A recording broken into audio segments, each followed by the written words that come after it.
sicuramente la cosa più importante. Io mi occupo di un po' tante cose e probabilmente questo mi crea anche qualche conflitto di identità, nel senso che a seconda dei cappelli che metto, però diciamo sostanzialmente tratto quasi sempre gli stessi temi. Lo faccio sì, sempre da registrazione. Ah sì, io un pochino mi muovo. Grazie, bravo.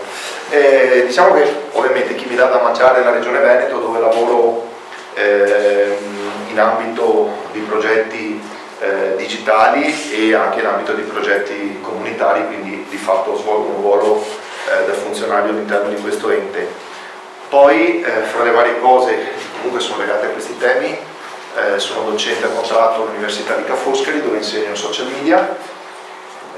Faccio un'attività che mi diverte farla, di scrivere ogni tanto dei libri, sempre su questi temi. Ne ho scritti 5 finora, adesso mi fermo un attimo perché un attimo di riflessione, però continuo a scrivere su riviste. Sono il direttore scientifico della rivista Pionero.it del gruppo Maggiori, sono anche direttore scientifico del premio Gov, che è praticamente quel premio che ogni anno prova a proporre buone pratiche a livello nazionale. Quest'anno lo facciamo itinerante in 4 tappe in giro per l'Italia, e poi all'interno di alcune associazioni di cui sono uno dei direttivi o come presidente. L'ultima, la più carina, la quale mi sta dando, portando via, cioè mi sta dando energia perché è molto bella, ma me ne sta anche portando via, visto che sono un po' vecchietto, è quella dei Digital Champions, con la quale magari dopo farò un po' un excursus su queste nuove figure che ci sono anche nel Veneto, la quale comunque mi permette sempre di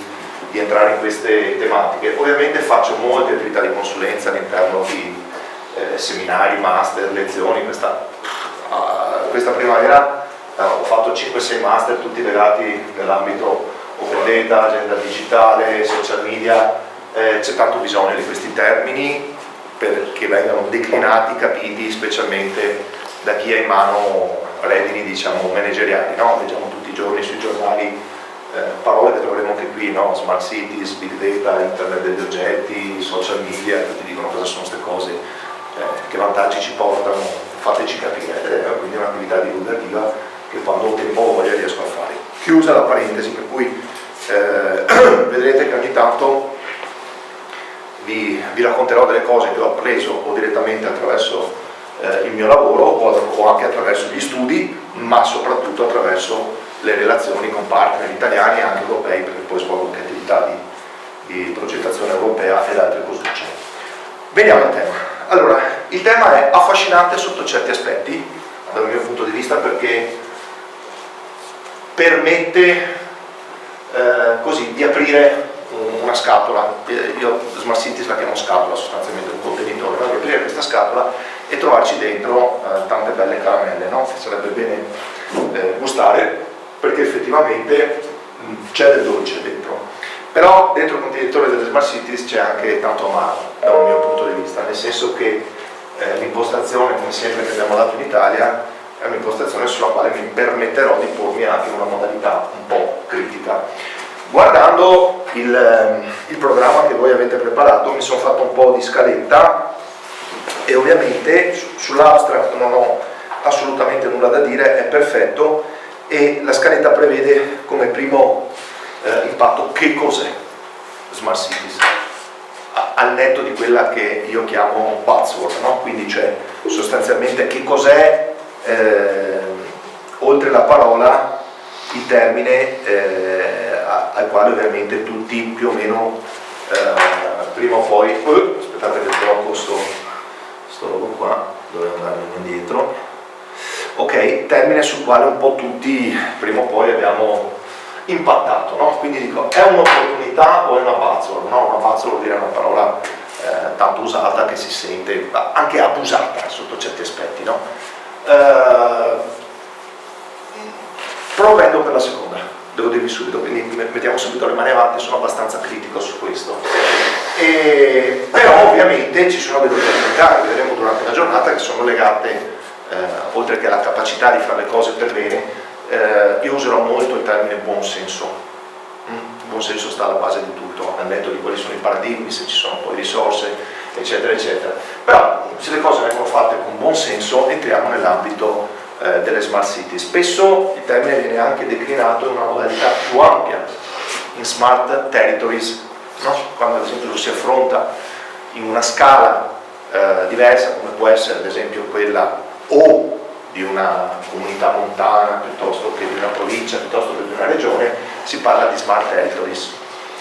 Però sostanzialmente chi cavalca questi termini e cerca di delineare delle traiettorie di sviluppo che poi portino vantaggi reali, ha in mente l'ambito della città. Ok? Quindi Smart City nasce proprio da un perimetro ben definito, che è appunto quello della città. Ovviamente il primo così, elemento di impatto, la prima informazione di impatto sulle origini del paradigma è legata a degli studi che vengono fatti da vari istituti a livello mondiale, studiando da un punto di vista statistico quali sono stati i flussi migratori verso le città e soprattutto, qua dovremmo aprire una parentesi, un altro grande scenario che è quello dei big data e dell'analytics, cioè della capacità di predire, che è diverso dalla statistica, cioè il fatto di fare analisi predittiva è diverso da fare analisi statistica. L'analisi statistica sostanzialmente analizza quello che è successo, ok? Quindi ha dei dati per analizzare quello che è successo e sostanzialmente dice che le cose potrebbero ripetersi o evolversi. L'analisi predittiva utilizza tutta una serie di dati in movimento, in tempo reale, e cerca di anticipare per correggere le cose che stanno succedendo. Dopo magari ne parliamo nell'ambito dei big data perché è molto molto interessante. Però entrambe queste due modalità ci permettono di ipotizzare che sostanzialmente da qui a breve, si parla come data del 2030, avremo il 70% della popolazione mondiale residente nelle città. Poi su cosa vuol dire città ci arriviamo piano piano, però di fatto vuol dire che non stanno le aree rurali sostanzialmente, no? Per cui si spostano direttamente in agglomerati. Il tema delle smart cities parte sostanzialmente da una riflessione: sono pronte le città ad accogliere questo flusso? E soprattutto sono in grado di rimodellarsi, no? Il tema della resilienza, sono in grado di rimodellarsi per soddisfare tutti i bisogni di queste persone? E da qui nascono tutta una serie di riflessioni, di studi, di proposte, diciamo sostanzialmente. Allora, ovvio che questa tendenza c'è, la viviamo anche noi, però dal mio punto di vista, e qui nascono le mie critiche, tutto ciò ha un impatto meno rilevante su un territorio come il nostro, che è quello italiano. Di cosa sto parlando sostanzialmente? Sto parlando di quella che viene chiamata scala, ok?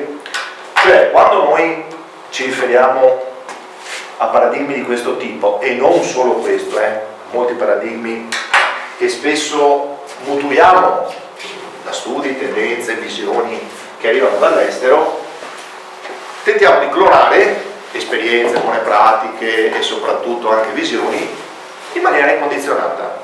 Tutti si occupano di smart cities da una parte, ce ne occupiamo anche noi. Ok, però noi non siamo come gli altri paesi, anche europei, faccio solo un esempio. Se proviamo a guardare, vediamo se qui si vede perfetto. Se guardiamo quali sono le città più popolate del mondo, stiamo parlando di città come Tokyo, Yokohama, agglomerato di 40 milioni di abitanti. 40 milioni di abitanti. Jakarta è in India, sapete che tutta la zona del Far East, come viene chiamata, praticamente copre, come vedete, come complessità la parte più rilevante delle megalopoli. Poi arrivano quelle americane, noi pensavamo che le più grandi fossero in America, no? Sono tutte in Oriente ormai, no? Ovviamente queste sono aree urbane più o meno complesse, e quando dico più o meno complesse poi si arriva anche, ecco perché il termine è territorio, ad agglomerati di questo tipo, ok? Questo è un agglomerato cinese dove un territorio più o meno vasto, un po' più grandino del Veneto, però vedete al suo interno quante città, quasi tutte più grandi di una qualsiasi città italiana. Perché dico questo? Perché questo spesso chi va in giro a raccontare quante belle cose si possono fare con piattaforme, anche dopo parleremo anche di questo di smart cities per mettere in ordine le città, si sta riferendo a questo. E quindi rapportarlo nella nostra realtà mi sembra sotto certi aspetti un po' bizzarro, diciamo, no? Nel senso che la scala per me è importante da tutti i punti di vista. Capire che cos'è la scala, capire cioè sostanzialmente quali sono gli ordini di grandezza ai quali ci si riferisce quando si racconta di un fenomeno, no? Potrei dire un'altra, no? Adesso siamo sotto elezioni e si sente dire in Italia ormai le elezioni si vincono su internet. Sbagliato, non è vero, non è vero, la nostra scala è diversa. Noi utilizziamo il web per tanti fattori in maniera minimale e sotto certi aspetti anche basica da utenti, non da pro user come lo usano per esempio in altri paesi. Allora potrei dire sì, è vero che il web può spostare voti, ma non qui. Quindi il concetto di scala vale per tutti i paradigmi e io diciamo sono propenso a fissare questa riflessione prima di dire facciamo della nostra città una smart city, ok? Smart city nasce da un problema, io prima qui avevo messo, attenzione, tutto parte da abbiamo un problema, cioè se una città non riesce ad accogliere dei flussi, ma soprattutto a fare in modo che quei flussi nel momento in cui abitano quest'area possano vivere in armonia, e soprattutto dando a tutti dei vantaggi reali nello stare insieme, non abbiamo un problema. Abbiamo magari un'opportunità, un discorso diverso, cioè ci agganciamo a un paradigma, ma non perché abbiamo un problema. Questi agglomerati di cui parlavamo prima hanno sicuramente dei problemi. Hanno sicuramente dei problemi. Ok? Non so quanti di voi hanno seguito le vicende, ad esempio, di queste zone, cosa è successo solo per aver bloccato un fiume. No? L'avete letto sui giornali, no? Sapete cosa è successo? Uno dei più grandi fiumi della Cina, praticamente è stata costruita una diga enorme, perché questo fiume ovviamente si muoveva in modalità delta e quindi queste aree urbane avevano grossi problemi. Dall'altra parte l'effetto era che con la diga si andavano ad annegare letteralmente decine e decine di realtà rurali che quindi si sono viste completamente spostate dal loro humus di origine. Questi sono problemi da smart city da un mio punto di vista, gli altri sono opportunità, come vi dicevo. Ok, tornando in Italia, possiamo asserire che il tema delle città metropolitane, poi lo vedremo anche nella fase dei finanziamenti, perché poi si attacca tutto il discorso di uno dei piani operativi nazionali che si chiama PON Metro, che è legato a questi temi, cioè, ma possiamo asserire che questa è la scala? Potrebbe essere un'idea, nel senso che sì, ci sono alcune, come sapete non tutte sono state definite quali sono le aree metropolitane, no? E sostanzialmente lì forse, dico forse, in base a studi che sono stati fatti, dopo vi do sicuramente evidenza di tutti gli studi che sono stati fatti, ci sono delle complessità probabilmente da correggere. Questo è indubbio, anche le nostre città probabilmente sono cresciute in fretta, sono cresciute male, e rispetto a quelle che sono oggi le possibilità di correzione indotte specialmente ma non solo dalle nuove tecnologie, perché l'errore più grande su un approccio al tema delle smart cities e communities è la tecnologia risolve tutto. Assolutamente no. Molti sono convinti che la tecnologia sia il fattore dominante per la soluzione ai problemi. Io ad esempio non ne sono assolutamente d'accordo. Anche la tecnologia è un'opportunità che va indubbiamente sfruttata, cioè non possiamo ignorarla, ok? Però non è con la sola tecnologia che noi risolviamo i problemi, no? E c'entrano, come vedremo, temi legati alla società, alla politica, alla partecipazione e ad altri elementi. Io qui volevo farvi vedere, va bene, comunque tanto non serve neanche aprire la pagina Wikipedia, dopo le slide, a parte che sono online, ve le lascio. Se noi andiamo a vedere la popolazione italiana e quindi quali sono le città che da un punto di vista numerico, non vuol dire tutto il numero, però il numero determina un minimo di riflessione su quella che può essere la complessità legata agli abitanti. Vediamo, secondo voi, quante sono in Italia le città che superano i 200.000 abitanti? 200.000 abitanti, visto che sono ripreso un uso parole, sono uno scellino, no? Cos'è? Una città a 200.000 abitanti anche a livello europeo, che cos'è? Provate a pensare alla Germania, tanto per dirne una, che solo nel bacino della Ruhr ci sono 7-8 città oltre 1 milione. Quante ce ne sono sopra i 200.000 abitanti? Provate? Trentina. 40? 30? 15? 20? 15. Bravissimo, sono 15 città. Sono 15 città, andate a vedere su Wikipedia, forse 16 con Catania da poco, deve averle superate. Cioè siamo a questi livelli, di cui sopra il milione, come sapete, ce ne sono pochissime, perché Milano, Roma, Napoli, non so vari se li superano, non ho fatto questo studio, ma non credo. Siamo a questo livello. Quindi questa riflessione, da un mio punto di vista, è molto utile prima di buttarsi proprio col parapendio sopra il paradigma delle città intelligenti. Ovvio che intelligenza non vuol dire soltanto capacità di risolvere i problemi. Intelligenza vuol dire capacità di vivere meglio all'interno del proprio territorio. Ma meglio rispetto a cosa? Ed è questo il grande tema sul quale dobbiamo assolutamente riflettere oggi. Allora, ma poi qual è il nostro approccio rispetto a questi grandi temi, no? Se l'approccio è quello empirico, cioè vedo cosa sta succedendo dalle altre parti e vedo mega progetti taggati Smart City e vado a copiarli con tutte le loro caratteristiche e declinazioni sociali, tecnologiche, economiche, non faccio altro che copiare, mica che sia sbagliato copiare, anzi copiare e copiare bene è una grande virtù dal mio punto di vista quando si parla di buone pratiche da poter poi riportare in un ambito che sappia accogliere le buone pratiche. Però l'approccio italiano, ad esempio, che ne so, potrebbe riferirsi a che bello, conosciamo tutti, questa è la Copenhagen Wheel, non so se ne avete mai sentito parlare, è una delle prime esperienze pilota, fra l'altro non è nata a Copenaghen, è stata studiata, proposta e declinata per la prima volta all'MIT di Boston e sostanzialmente su un tema abbastanza diffuso, diciamo anche in Italia, del bike sharing, quindi della possibilità di utilizzare delle biciclette messe a disposizione in determinati stalli da un'istituzione.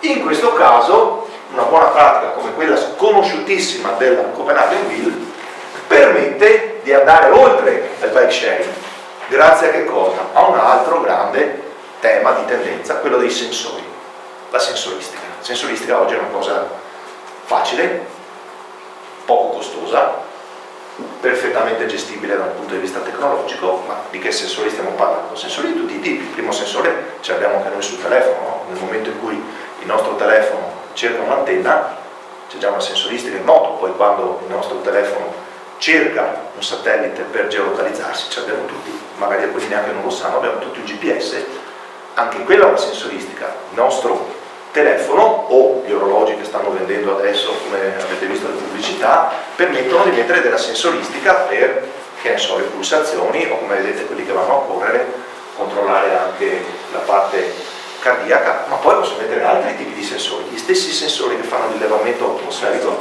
posso metterli su una ruota, su un telefono, dove voglio, no? La capacità di mettere questi sensori all'interno di un oggetto pubblico destinato a un ambiente di sharing può essere una cosa intelligente. Poi se ne possono fare oltre al rilevamento atmosferico, si può pensare anche a usare la bicicletta come una dinamo che crea energia anche per ricaricarsi il telefono. Non è una stupidata. Se andate in giro per aeroporti europei, invece che stare lì ad aspettare l'aereo, ci sono quelle biciclette che caricano il telefono. Ci sono tante idee che possono venire fuori e dicono cose in maniera intelligente, cioè non fine a se stessa.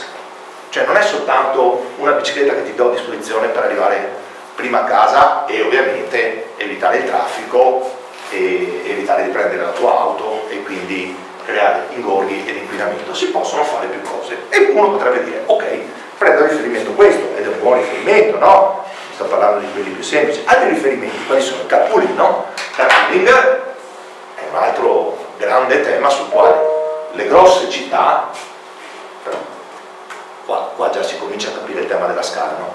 Carpooling, questa è un'autostrada californiana che va verso San Diego, ok, ma stiamo parlando fra Los Angeles e San Diego di megalopoli. Carpooling, ok, Gra di Roma, forse, tangenziali di Milano, forse la Transvesuviana e compagnia cantante, e poi ha senso fare un carpooling o ha senso fare qualcos'altro, però è un buon riferimento. Laddove abbiamo disponibilità, non abbiamo disponibilità dappertutto ovviamente di N corsie, però per fare carpooling bisogna mettere a disposizione una corsia, non puoi dire facciamo un carpooling anche noi, cioè, no, che senso ha di dare priorità? Perché il carpooling può essere intelligente quando dici guarda mettiamo a disposizione delle macchine così invece che prenderne 3 per andare al lavoro ne prendete una, perfetto, diminuiamo costi, diminuiamo inquinamento, sì, ma qual è il nostro modo poi di rapportarci a queste cose? Sì, ma se ci metto di più di prima perché devo andare a prendere quello, devo andare a prendere quell'altro, eccetera eccetera, ci metto un quarto d'ora dopo, guarda, vado con la mia, un quarto d'ora di più ci vado con la mia. Se però mi dai una corsia riservata al carpooling ci arrivo prima, giusto? Benissimo, questo è un approccio. Ma dove lo mettiamo il carpooling? La corsia intendo, cioè quando noi facciamo anche, ci sono, a Milano ci sono le isole con le auto elettriche per fare carpooling, Venezia stessa, la mia città, mette a disposizione auto e carpooling, ma poi devi darne anche dei vantaggi. Noi siamo veneti, sappiamo, grande detto, neanche al cammo ecco niente, diciamo, no? Per cui o mi permetti di avere dei vantaggi, no, guardate che è quello che muove le persone, ed è giusto che sia così sotto certi aspetti, quindi non posso fare le cose clonandole, le fanno gli altri, la faccio anch'io. Ok? E di questi temi ce ne sono tantissimi, no? Il grande lampione intelligente, che tutti, andate alle fiere delle smart cities, tutti presentano lampioni intelligenti. È una bella intuizione il lampione intelligente. Tu dici ok, ci metto un bel lampione, a quel punto cosa faccio? Puff, un bel pannellino solare per alimentarlo, puff, poi ci metto sotto un paio di sensori per l'inquinamento, per la misurazione del traffico, puff, un bel wifi libero, i problemi ci sono, tutto dentro lo stesso palo. Perfetto. Io ho visto delle cose inenarrabili nella mia città, da quando hanno messo il tram, ad esempio, hanno messo il tram con dei pali enormi e c'era prima il palo del tram, subito dopo c'era un cartello che semplicemente diceva divieto di sosta con un altro palo, perché c'era sicuramente un'altra istituzione o un altro dipartimento che si occupava del palo della segnaletica stradale.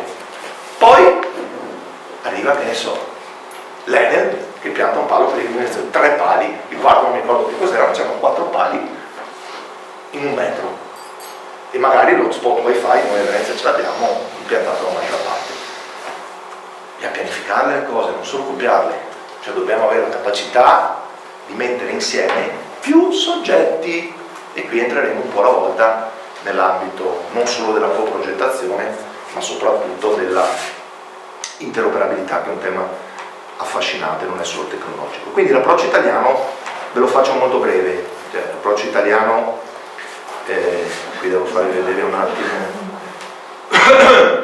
una cosa, abbiate pazienza che vado a aprire un'altra scheda perché io riporto spesso tutto quello che vivo all'interno del mio blog, sul quale riporto un po' di deliri. Allora, vi sto parlando del 2012 e faccio un'analisi di questo tipo, di cosa succede in una città, la mia città Venezia è una città pluripremiata, perché poi la mia città, la municipalità della mia città va in giro a prendere premi sulle smart city, dico che bello, che bravi che sono, no?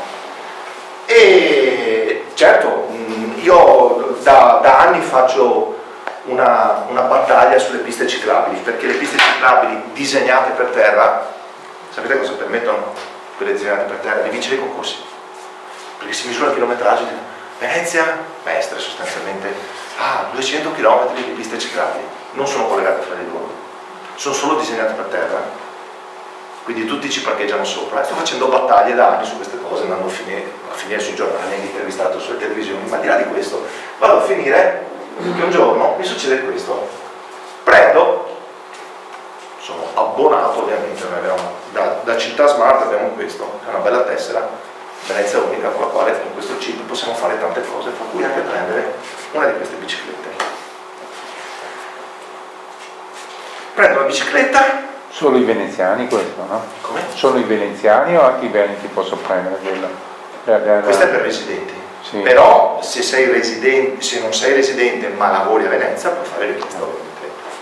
Questo dipende da che tipo di regolamento poi l'amministrazione comunale mette dato per una cosa del genere, ma vale anche per il wifi, vale per altre cose che abbiamo a Venezia. Ma cosa mi succede? Prendo la bicicletta in centro a Mestre e devo recarmi qui, che è a 200 metri da casa mia, e c'è uno stallo. Cos'è uno stallo? Sostanzialmente è quel luogo nel quale tu puoi prendere o depositare la bicicletta. Tu la prendi passando la tessera da sopra, bellissimo da Smart City, no? Proprio. Prendi la tua bici e parti verso l'ignoto. Parti verso l'ignoto, arrivi al tuo stallo e lo stallo è completamente pieno. E adesso cosa faccio? Mi sono fatto 1 chilometro in bicicletta, cosa faccio? L'unica cosa che potevo fare è andare su questa colonnina e guardare cosa c'era scritto. E c'era scritto: se hai dei problemi, chiama questo numero verde. Chiama il numero verde e rispondono da Torino. Ok? Perché da Torino? Perché la buona pratica, e quindi poi sotto anche tutto l'appalto e quello che ci sta dietro, che non vale la pena adesso andare a muovere, è stato preso da un'esperienza analoga della città di Torino. Chiamo al telefono questo e dico: e adesso cosa devo fare? Questi mi dicono: semplicemente devi tornare da dove è venuto. Come sarebbe a dire: perché devo tornare da dove sono venuto? Ci sarà una soluzione? Ho detto: no, avrete una squadra mobile, che cavolo ne so. Ma il tema sostanzialmente, dopo io ho approfondito tutta la chiacchiera eccetera eccetera, cioè è chiaro che ci sono dei vantaggi palesi, no? Minore inquinamento delle emissioni, decongestionamento del traffico motorizzato, meno inquinamento acustico, aumento della sicurezza stradale. Forse, perché andare in bicicletta non è che sia così più sicuro, però vendiamo anche questa, che è più sicuro andare in bici, minore incidenza sui corsi di trasporto, e un po' di moto e salute che fanno sempre bene andare in bicicletta. Io lo so che queste cose sono importanti, lo so, però dico, tu sei il mio comune, sempre per il discorso di prima del smart, la qualunque e del lampione, ma nel momento in cui su uno stallo, ok, mi mettessi a disposizione un bel hotspot wifi, dove vabbè, uno di quelli, insomma, uno spot wifi come quelli che abbiamo in tutte le piazze di Venezia, ma me lo metti negli stalli. Perché negli stalli? Perché potrei aver bisogno di collegarmi alla rete, ad esempio, con un'applicazione che, visto che la mia bici ha un sensore e nel momento in cui la stacco c'è un altro sensore che dice: attenzione che stai prendendo una bici lì, potrei avere lo stesso sensore che mi dice: negli stalli di destinazione ci sono 3, 4, 5 posti liberi. A quel punto, guardando l'applicazione, dico: la prendo o non la prendo? Questo vuol dire pianificare e razionalizzare. Se non lo fai, è cosmetica, o sbaglio? È cosmetica.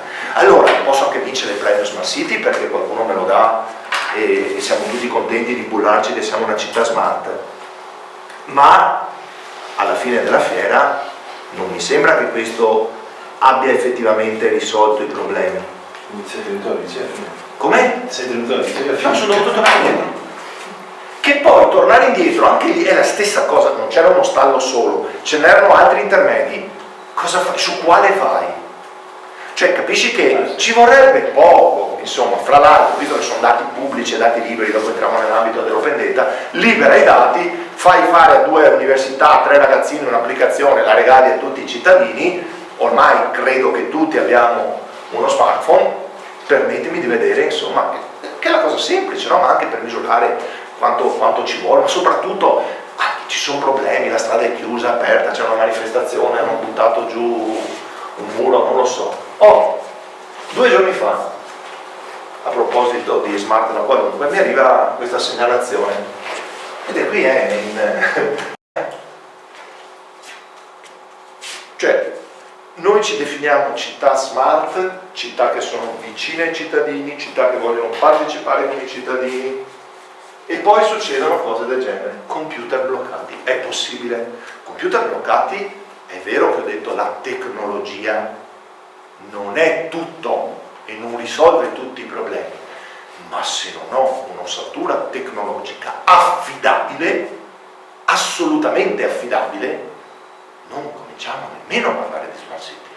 Preoccupiamoci prima di consolidare la nostra infrastruttura, che è di tipo organizzativo, come vedrete fra un po', ma è anche di tipo tecnologico, perché il giorno in cui mi ritrovo a gestire i problemi con la macchina da scrivere, probabilmente devo grattarmi la testa e dire forse ci sono delle necessità più impellenti rispetto al tema della smart city. O sbaglio?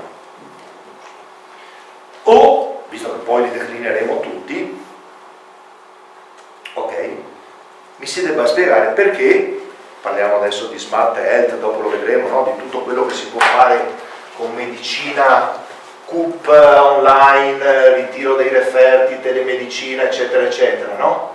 Il problema anche qui è organizzativo, ma perché i medici continuano a comportarsi in questa modalità? Io gliel'ho anche chiesto al mio medico, poi quasi tutti i medici, non so se anche qui succede, ma si stanno consorziando, no? Stanno facendo degli studi associati, perché va benissimo, mettono una segretaria, da noi addirittura tengono aperto ormai fino alle 6 di sera, che da quel punto di vista è carino, no? Mentre una volta dovevi andare solo in determinati orari, penso si usi anche qui, e si mette il bigliettino dentro la cassetta per poi andarlo a prendere il giorno dopo.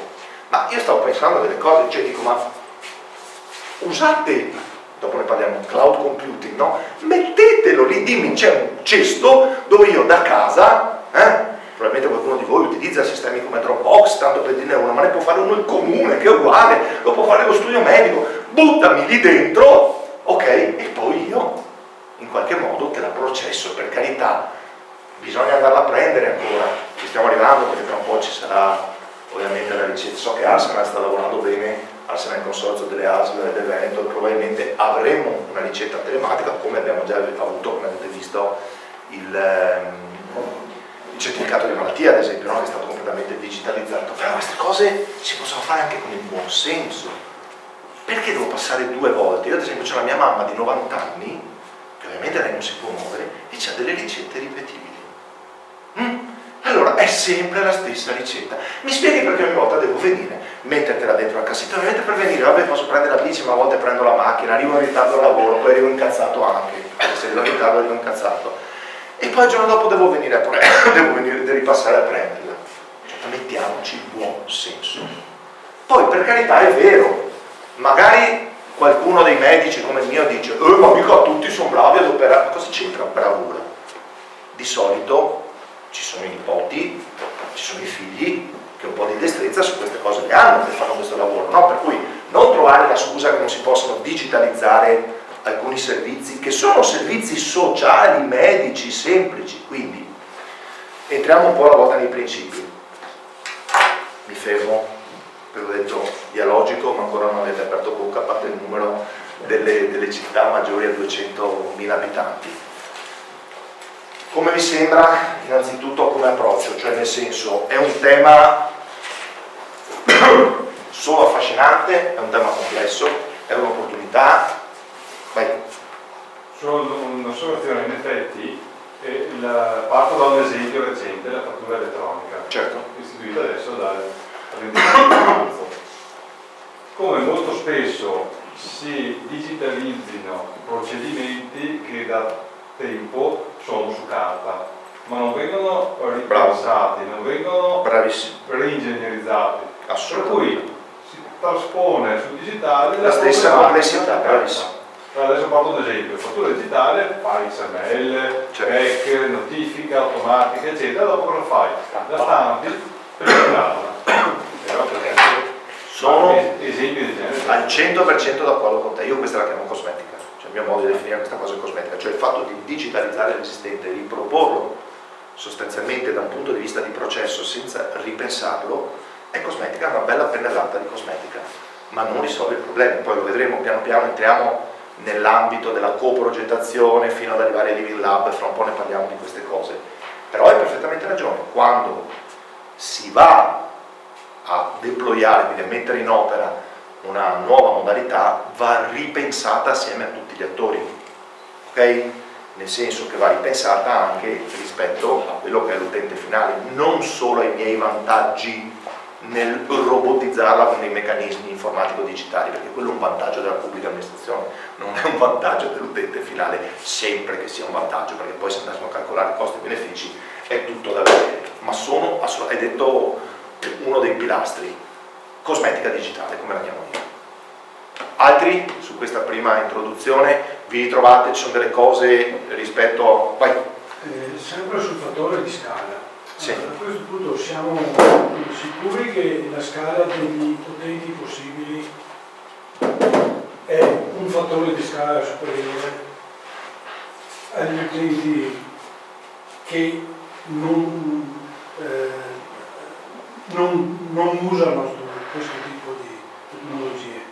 Ah beh, sicuramente è una riflessione da fare, cioè nel senso la nostra capacità di utilizzare servizi, chiamiamoli all digital, no? Quei servizi, il termine tecnico è sottoposti a switch off, si dice, no? Switch off tecnologico vuol dire abbandona il passato e lasciati andare su un paradigma nuovo che dovrebbe essere, come diceva lui, completamente reingegnerizzato, ripensato.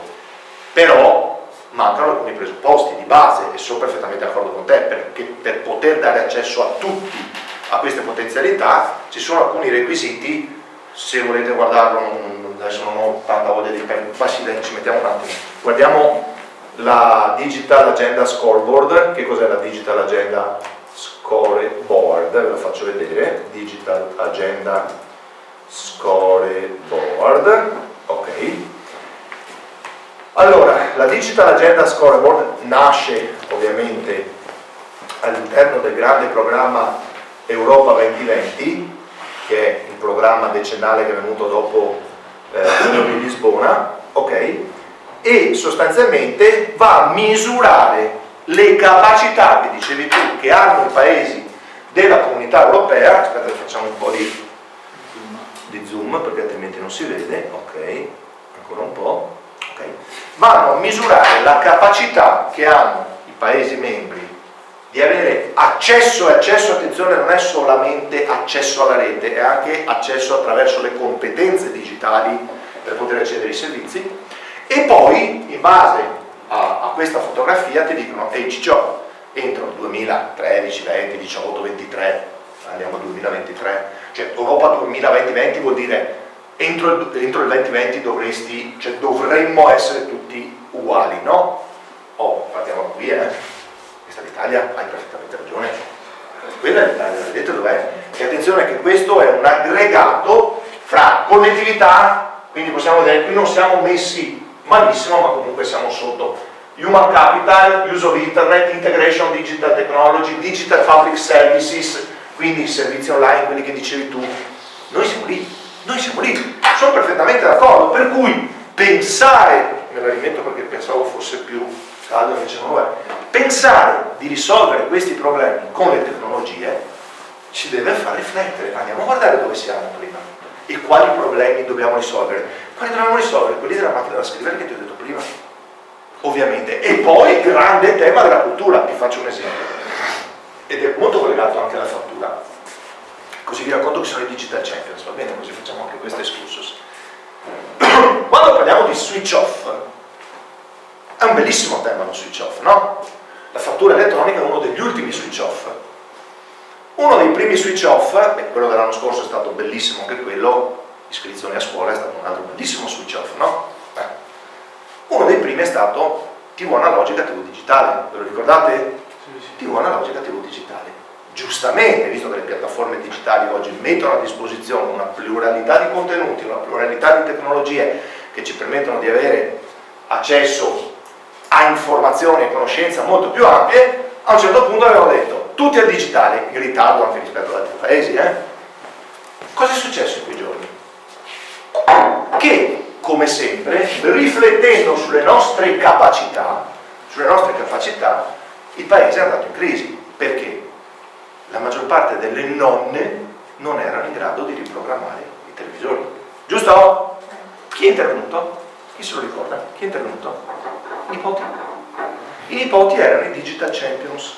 Cioè sostanzialmente noi che siamo un paese bravo da questo punto di vista, perché trova sempre la magia per risolvere i problemi, i nipoti si sono scatenati dappertutto, anche perché un antennista che si inventava il nuovo mestiere di configuratore di firmware, perché anche lì poi l'Europa è fantastica, nel senso andiamo tutti sul digitale, però ogni costruttore di TV può metterci che tipo di firmware vuole, che sostanzialmente il firmware è il sistema operativo che c'è dentro la televisione con la sua interfaccia di personalizzazione. Ne conoscete uno preciso dei tanti televisori che avete visto? Beh, è vero che noi siamo qui e quindi se fossimo qui riusciamo a programmarli tutti, però, viva Dio, avessi messo degli standard ai produttori sarebbe stato meglio, diciamoci anche questa, no? Visto che parliamo tanto di smartphone. Però comunque i nipoti sono arrivati lì, avranno attaccato i decoder, o chi aveva comprato la televisione nuova gliel'hanno messo a posto, e il paese ce l'ha fatta. Cosa è successo con la scuola? Lo stesso, io ho avuto anche la sfortuna, un capodanno, lo racconto sempre, di passare un capodanno con diversi insegnanti, perché mia cognata è insegnante, e il capodanno di 2 anni fa erano queste iscrizioni online, io non ho il computer a casa, nessuno ha il computer a casa, cosa facciamo? Devono farci dei corsi, però alla fine il paese ce l'ha fatta, perché un po' i patronati, un pochino, sì, lo so, a stento, le segreterie. Che un'altra questione è che capita spessissimo, come dire, programmi sequenziali, procedure da seguire che a un certo punto sono bloccate, nel senso che non c'è la possibilità sull'iscrizione. Sì, ma lo so, i server che non rispondevano. No. Il genitore vedovo non era congiunto. Certo, lì è la burocrazia italiana, tu lo sai che la burocrazia allora dico, stiamo parlando di buon senso, Lo hanno fatto provare a qualcuno c'è una versione. No, vedi, allora lì entriamo, è che adesso stiamo divagando molto, hai perfettamente ragione. Qual è il tema, no? Il tema è che avete presente il Marchese del Grillo cosa diceva? Io sono io e voi non siete un, ma non si può dire. Ecco, benissimo, di solito la pubblica amministrazione ragiona così e dice so io qual è la soluzione senza ascoltare nessuno, e succedono queste cose, e questo è veramente giustissimo quello che tu dici, però io dico alla fine ce l'abbiamo fatta. Cosa vuol dire alla fine ce l'abbiamo fatta? Che anche lì i Digital Champions chi erano? Il nipote, il figlio, dal lavoro, è corretto secondo me, no? Qualcuno, ma come faccio l'iscrizione a scuola dal lavoro? Assolutamente sì, se il computer ce l'hai lì da dove vuoi farlo, santo Dio, anche se ti rubi 10 minuti del datore di lavoro non sono rubati, sono in favore della crescita del paese, o no? Allora ce l'abbiamo fatta. La fattura elettronica invece è stato un altro switch off, e anche qui uno dei problemi paese e uno dei problemi che tu stavi sottolineando qual è? Che si fa la norma, allineiamoci all'Europa, perché questi qui la fattura elettronica ce l'hanno da 10 anni, ok? Addirittura hanno anche il fascicolo del cittadino, delle tante cose che stiamo facendo adesso cercando di portare, faremo il fascicolo del cittadino, no? Che viene chiamato Italia Login adesso, dove dentro ci sarà già tutto quello che io ho con il Ministero delle Finanze, che ce l'ho quello per fare i 730, ce l'ho con l'Inps per la pensione, ma addirittura la sanità, tutto lì dentro, il fascicolo sanitario. Ci sono paesi che ce l'hanno da 15 anni come la Danimarca, no? Noi stiamo facendo adesso. Fatturazione elettronica era uno dei temi, assieme ai pagamenti e all'identità, che negli ultimi anni abbiamo detto dobbiamo assolutamente fare. Perché? Li avete sentiti gli slogan? Finalmente possiamo tracciare tutti i pagamenti, finalmente buttiamo via la carta e salviamo qualche albero, ci sarà un risparmio globale, bom bom bom. Fatta la norma, tutti contenti. Chi la applica? Chi la applica? Cioè nel senso, nel momento in cui tu dici dal 1° aprile switch off, devi dare una mano ai imprenditori e devi dare una mano alle pubbliche amministrazioni, nel senso che magari un ministero o una regione hanno le forze per farlo, nei piccoli comuni che non ne sanno niente e hanno bisogno di capire, qualcuno glielo deve spiegare. Non c'era nessuno, se non un gruppo di appassionati che dall'anno scorso si sono associati in tutta Italia e si chiamano Digital Champions, i quali sono stati chiamati a Roma uno per provincia, hanno imparato cos'è la fatturazione elettronica, sono tornati nelle province, dentro le camere di commercio hanno tentato, non è stato facile perché mica tutti nascono imparati, di insegnare all'imprenditore della pubblica amministrazione a gestire la fatturazione elettronica. Da un certo punto di vista queste cose sono bellissime, perché tu dici noi italiani ci tiriamo sulle maniche e le cose le facciamo.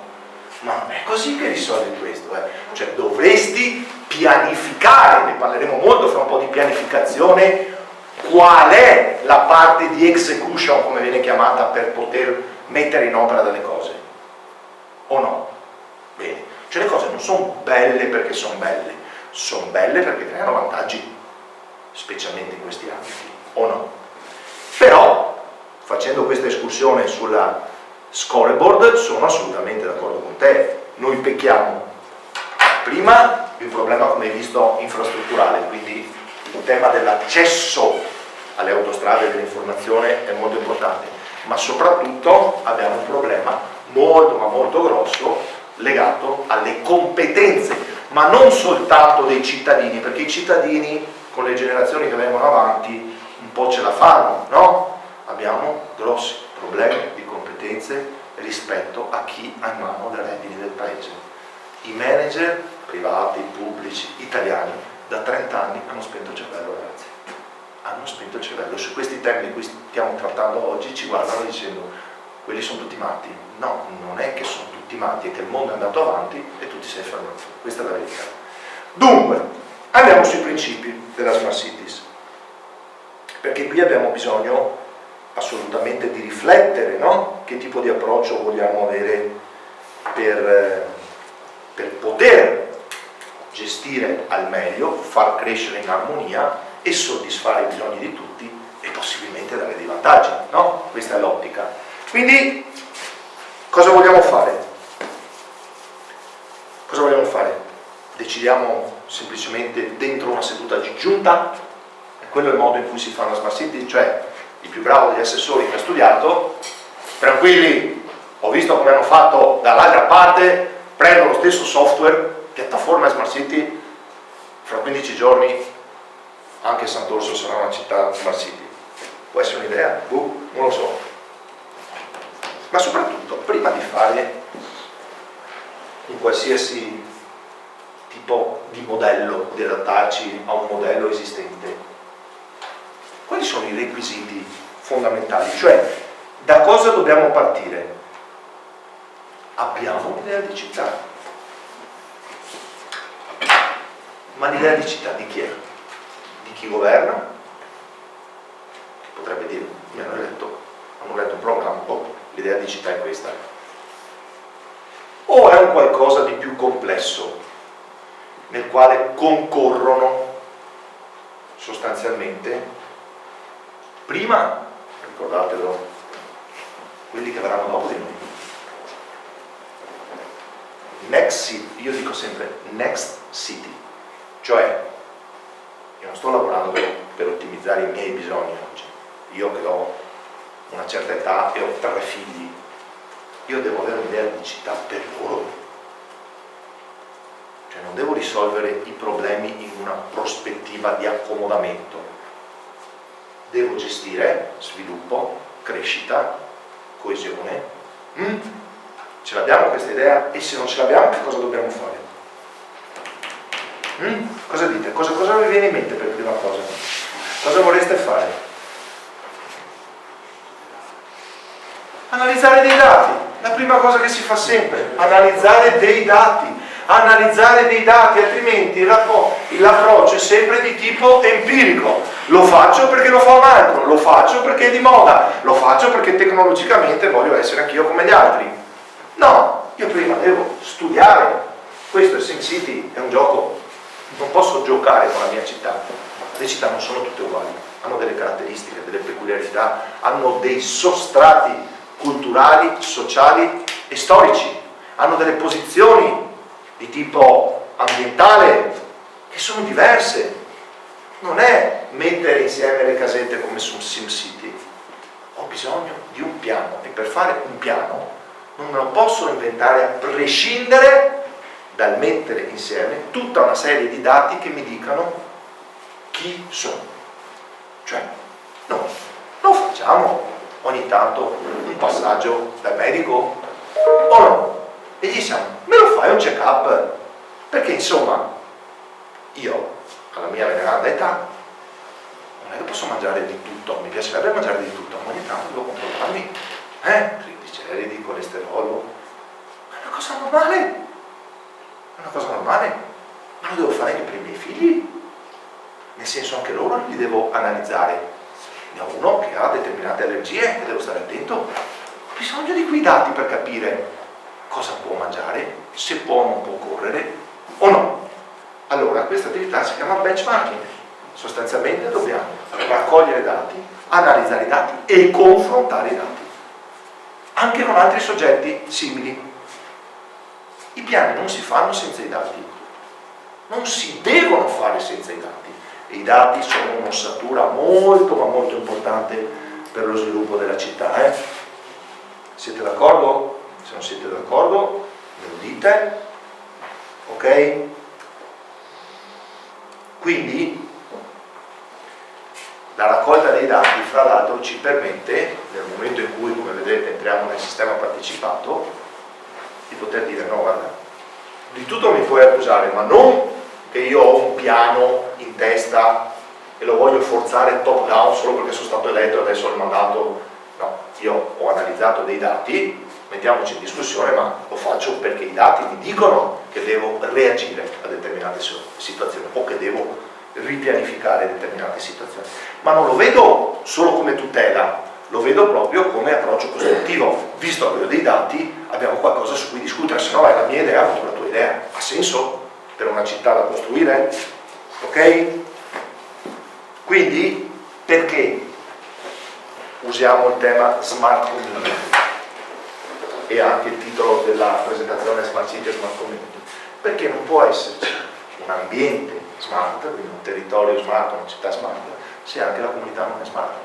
Quindi la comunità deve essere coinvolta, e dopo lo vedremo a tutti i livelli, ma soprattutto deve essere aiutata a crescere da un punto di vista di competenze, ok? Non di conoscenze, di competenze. Quello che diceva lui prima è un obbligo per un'istituzione. Se io ero un servizio come quello delle biciclette con gli stalli eccetera eccetera e nessuno sa usare lo smartphone o la carta, devo fare formazione, anche formazione, posso fare anche seminari, posso fare quello che viene chiamato coaching, cioè coinvolgimento attivo, lo devo fare, altrimenti sono io che metto in maniera evidente davanti a tutto il mio aspetto borioso, io lo chiamo borioso, quello appunto del io sono io e voi non siete un C, come diceva il Marchese del Grillo. Non è possibile e non funziona che ci sia qualcuno che si arroga il diritto di portare avanti un piano, anzi di ideare un piano. Ho sbagliato, lo deve portare avanti, ma lo si idea insieme. Attenzione che in questo ambito noi stiamo parlando appunto di smart community che, come abbiamo detto, va coinvolta, educata, ascoltata, resa partecipe, no? Tutti i bei temi, non solo alle decisioni, ma poi anche piano piano alla costruzione, perché la costruzione, come sapete, ha quello che viene chiamato il percorso critico, no? Ogni tanto bisogna anche correggere, magari ci siamo sbagliati, i dati ci hanno detto delle cose che possono cambiare nel tempo, perché anche i dati cambiano, le cose non è che si fanno così, mentre cambiano anche i dati, no? Se un anno piove di più, non lo sapevamo e quindi può crearsi problemi idrologici, ma va, specialmente in Veneto, specialmente in provincia di Vicenza, ma va, no? Quindi nella costruzione, poi vanno riformulati tutta una serie di termini. Attenzione che io dico sempre, l'approccio al tema della smart community deve essere un approccio che mette C e O davanti a tutto. Cos'è C e O? Sono i termini di tipo co-working, co-progettazione, co-housing. Questo co da che cos'è? La collaborazione, no? Dobbiamo collaborare. Siete d'accordo? Non siete d'accordo? E poi, vabbè, possiamo dire che c'è anche la tecnologia, non c'è solo la tecnologia, però vi prego, non parliamo di piattaforma Smart Cities, la tecnologia va riferita a tutta una serie di elementi che sono le reti, i dati, la sensoristica, le applicazioni, i servizi, certo, tutto quello è tecnologia, ma non è solo tecnologia. Quindi il piano si costruisce insieme, ok? Scegliete voi come. Poi vogliamo un po' declinarlo come.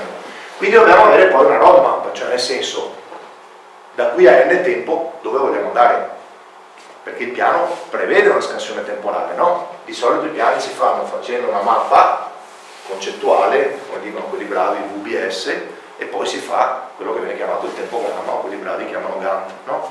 E lì sotto poi si vanno a rispettare i tempi. L'Europa, ad esempio, continua sempre a mettere queste cose, no? Dice Europa 2020, ma che dice 2020 perché gli gira così? Perché quella è la data di riferimento.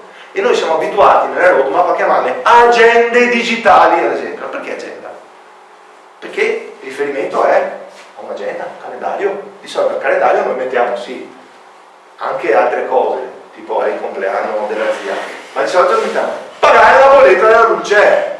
Quello è un impegno o no? Programmare le ferie è un impegno? No, dei tanti impegni. Andare a prendere il latte.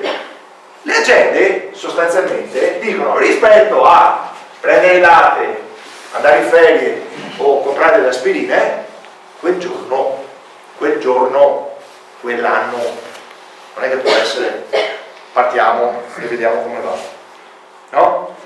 La roadmap è fondamentale. E poi questo è il tema centrale. Di che stiamo a parlare in questo momento? Se, non sto parlando di voi perché prima abbiamo fatto una bella chiacchierata e per fortuna in questo comune avete persone che sui finanziamenti sanno come andarli a catturare, è pieno di istituzioni alla viva il parroco che si riempiono la bocca, voglio fare, ma non hanno accesso volutamente perché non sono intrigati con quello che è il tema dei finanziamenti, le opportunità che vengono date da n soggetti, che possono essere appunto l'Europa in primis, poi lo Stato, poi le regioni. Tutti sono bravi a costruire la casa più bella del mondo, però forse è più bravo quello che ha più soldi o no? Quindi il tema delle risorse finanziarie, che poi tocca anche qui ambiti un po' diciamo più moderni legati a tutto il tema della sharing economy, che dopo lo vedremo, ma però di fatto non è che possiamo metterci a fare crowdfunding per rimettere in ordine la nostra città, no, abbiamo bisogno ovviamente di finanziamenti precisi, di linee di finanziamento sulle quali possiamo concorrere se abbiamo determinate caratteristiche. E come le dimostri le caratteristiche all'Europa se vuoi dei soldi? Con i piani. Dati! Dati e piani. Ma dentro il piano c'è dato, che è la prima cosa che ti chiede l'Europa, l'indicatore. Indicatore ex ante, dimmi da dove parti, indicatore ex post, dimmi da dove vuoi arrivare. Se no i soldi li do a qualcun altro. Ovviamente con il piano dopo, no? Perché poi c'è tutto il piano, l'azione. Questo è un altro elemento importante. Forse, da un mio punto di vista, predominante, cioè ok, sediamoci con la popolazione, facciamo due chiacchiere in giunta, però dobbiamo assolutamente mettere in gioco una squadra di guastatori che girano regione, Stato, Europa finché non trovano due soldini per far sognare i nostri cittadini. E poi abbiamo una struttura organizzativa per gestire tutto questo? O pensiamo di appaltarla? Che tipo di struttura organizzativa ci diamo? Cioè, chi fa cosa se siamo un comune piccolo? Ecco sempre il tema della scala. Laddove spesso l'assessore è anche avvocato, commercialista, piuttosto che diavarol, come diciamo noi, la realtà è piccola, ha il suo lavoro. Non credo che in comuni così piccoli si possa vivere con uno stipendio di assessore, no? E quindi non può metterci solo la buona volontà, deve trovare il modo di darsi una struttura organizzata con altri soggetti che possono concorrere. Si può fare consorzi di comuni, esempio, si può fare un accordo di programma con la regione o con lo Stato, si possono portare dentro i privati, ovviamente, con tutti i crismi, con tutte le regole, per poter partecipare, che non è sbagliato, senza pensare poi che dentro la struttura organizzativa nulla toglie che io porto anche la società civile, da un punto di vista di, che ne so, ONG, fondazioni, associazioni, chiunque venga chiamato col famoso termine del portatore di bistecche o stakeholder, che non vuol dire portatore di bistecche, ma vuol dire portatore di interessi, ovviamente, no? Dopo parliamo anche dell'approccio multi-stakeholder. Siete d'accordo? Sì. E poi soprattutto come agire, nel senso, mi devo dare delle priorità.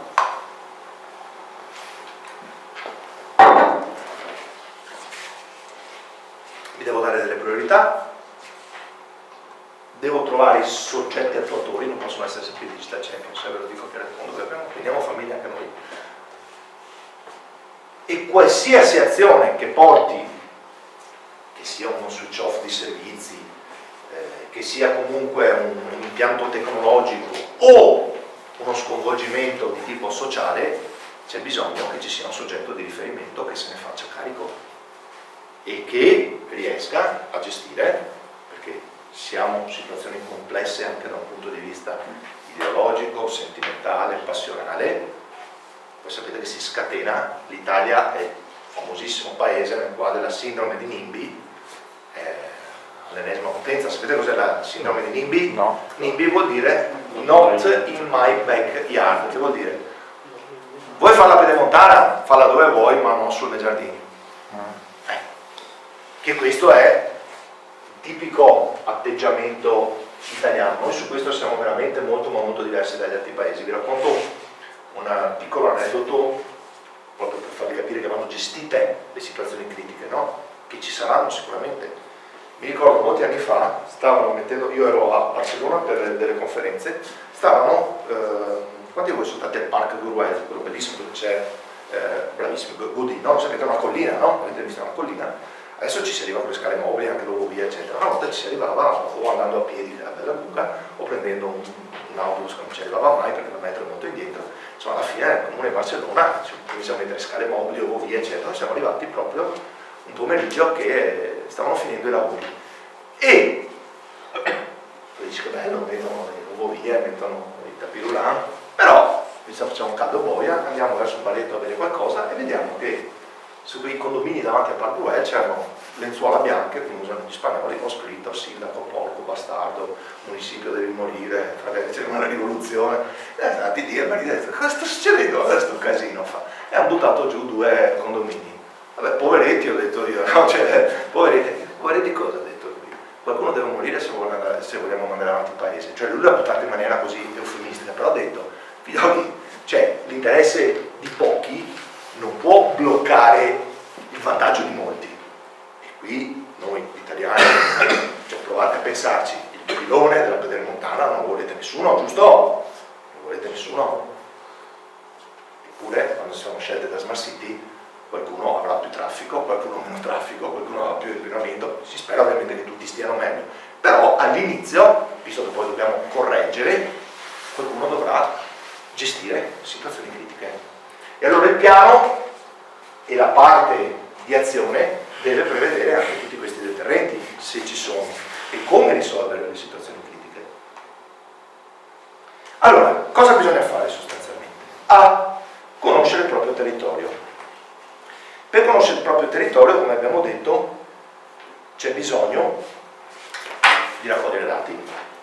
Questo mi sembra che sempre, quindi qui passiamo a quali sono gli step necessari. Prima abbiamo visto quali potrebbero essere requisiti essenziali. Qui vediamo di dare un senso proprio alle priorità. Primo, conoscere e capire, mamma mia come vuole il tempo, capire e conoscere il proprio territorio attraverso dati quantitativi, ma soprattutto dati qualitativi. Il dato qualitativo qual è? L'ascolto. No? Differenza tra dato quantitativo. 100 utenti hanno chiamato il call center.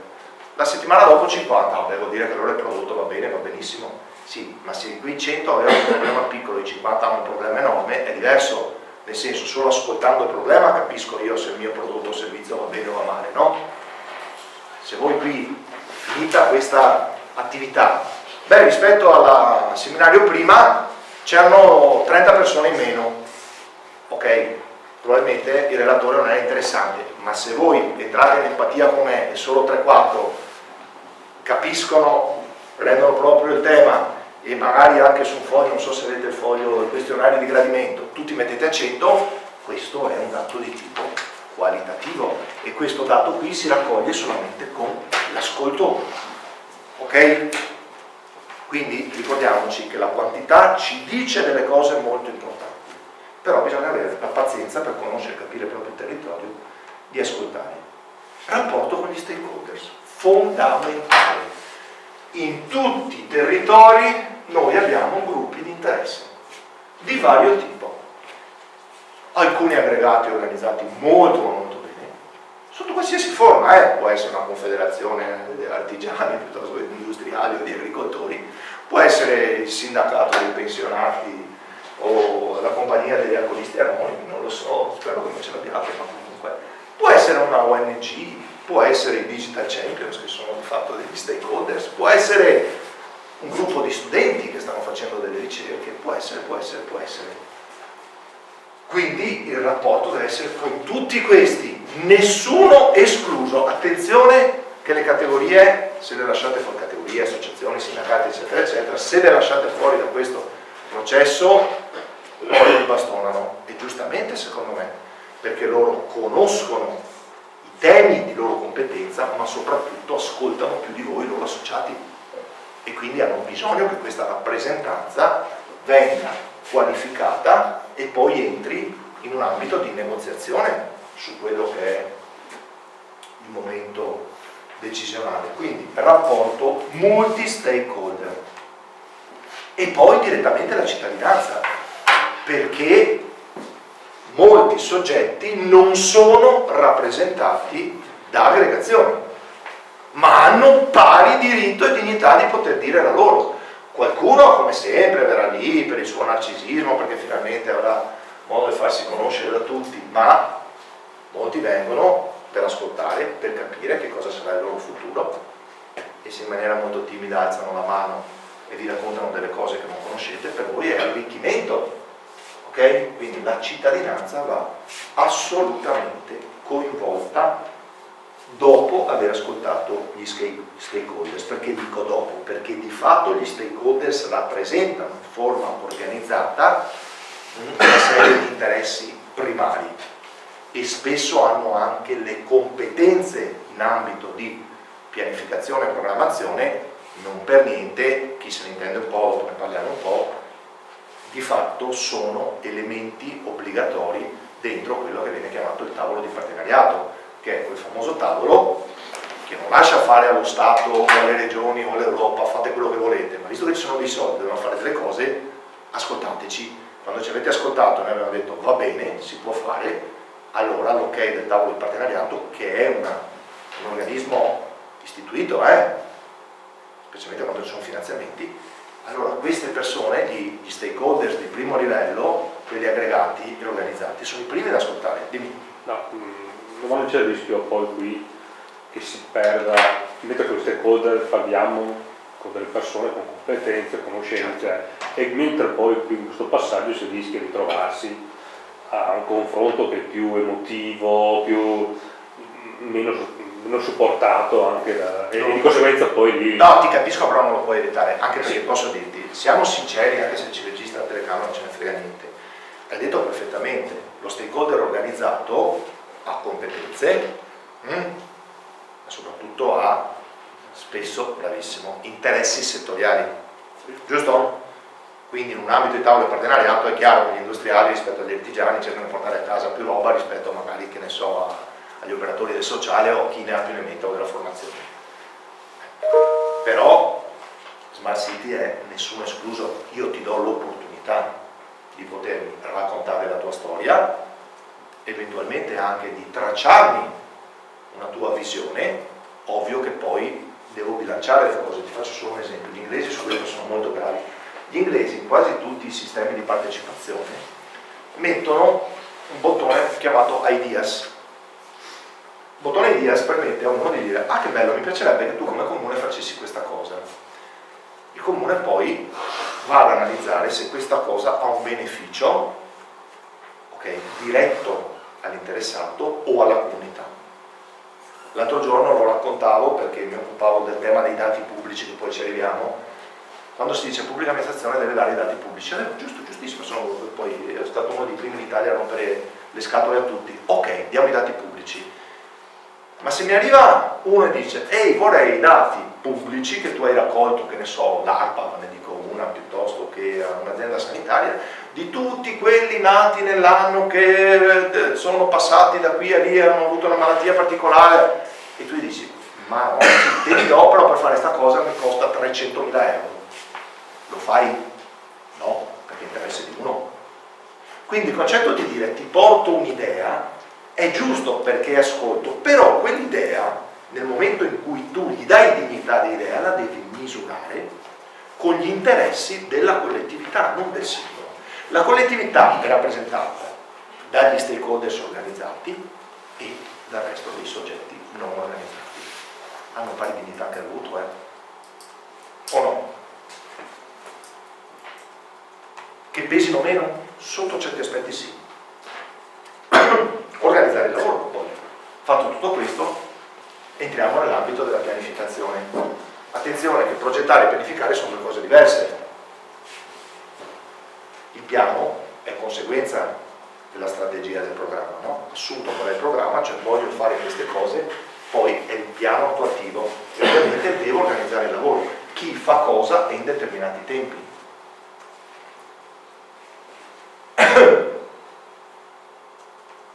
Ma soprattutto poi prendere delle decisioni, perché ricordatevi che noi stiamo parlando molto di democrazia partecipata, poi vi dirò perché credo molto che alla fine il tema delle smart cities non sia altro che open government, ma per le entità piccole, perché poi alla fine qualcuno e colui che è eletto sostanzialmente non è che possa sottrarsi a tutto ciò, perché avendo ricevuto delega le decisioni le prende lui. Tutti i livelli di mediazione, di confronto eccetera eccetera devono arrivare a un punto finale, prendo una decisione, faccio una scelta.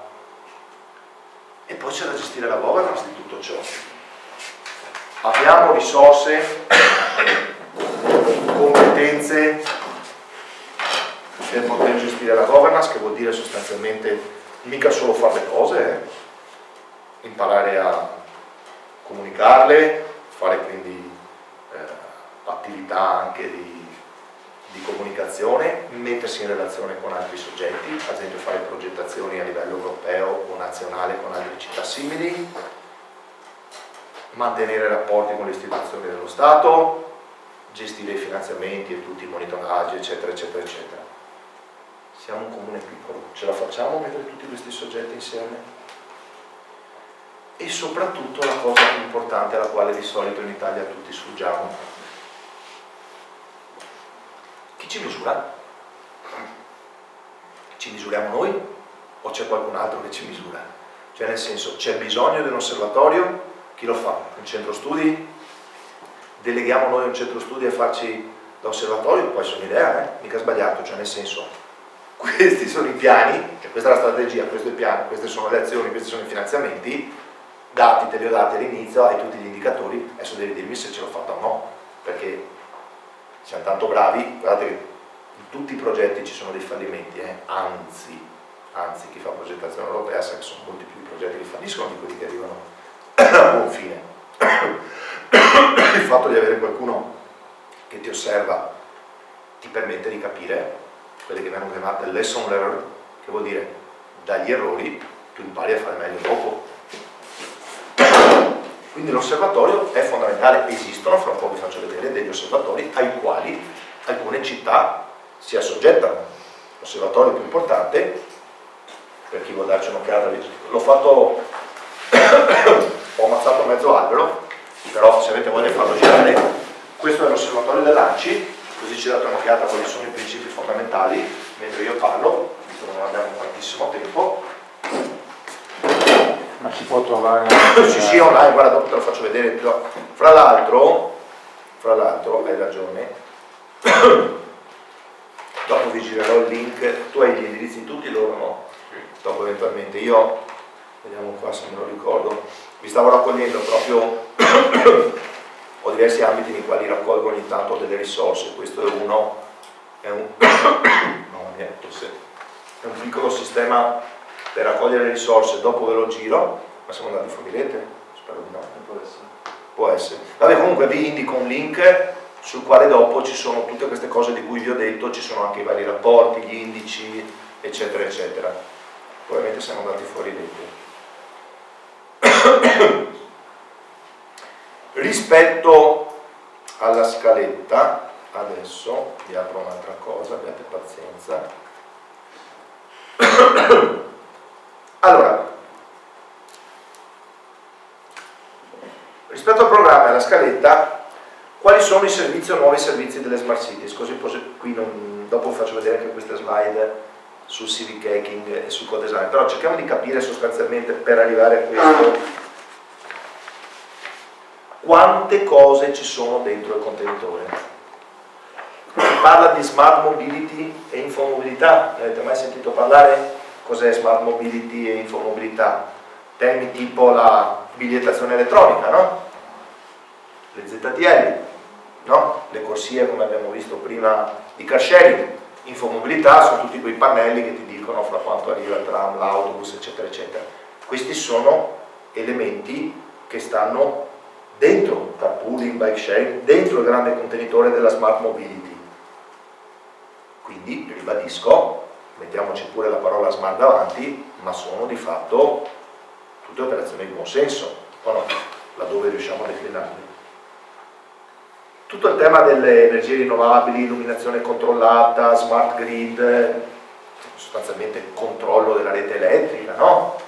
Anche questo è un grande tema che va dentro il contenitore. Tanto per darvi, adesso vi do un po' di elementi, poi li ritrovate quando vi do il link, specialmente del rapporto Between, che vi posso già fare vedere che è abbastanza interessante, li ritrovate, io vi manderò anche questo, sullo Smart Cities Index, come vedete ci sono tutta una serie di temi, no? Io li avevo declinati in altra modalità, ad esempio l'offerta turistico-culturale, che cos'è? Controllo di flussi, ma integrazione dell'offerta, se viene un turista gli do anche la parte culturale, faccio delle offerte combinate, cioè se viene in un certo periodo puoi avere un museo piuttosto che un agriturismo che ti fa uno sconto, eccetera, eccetera.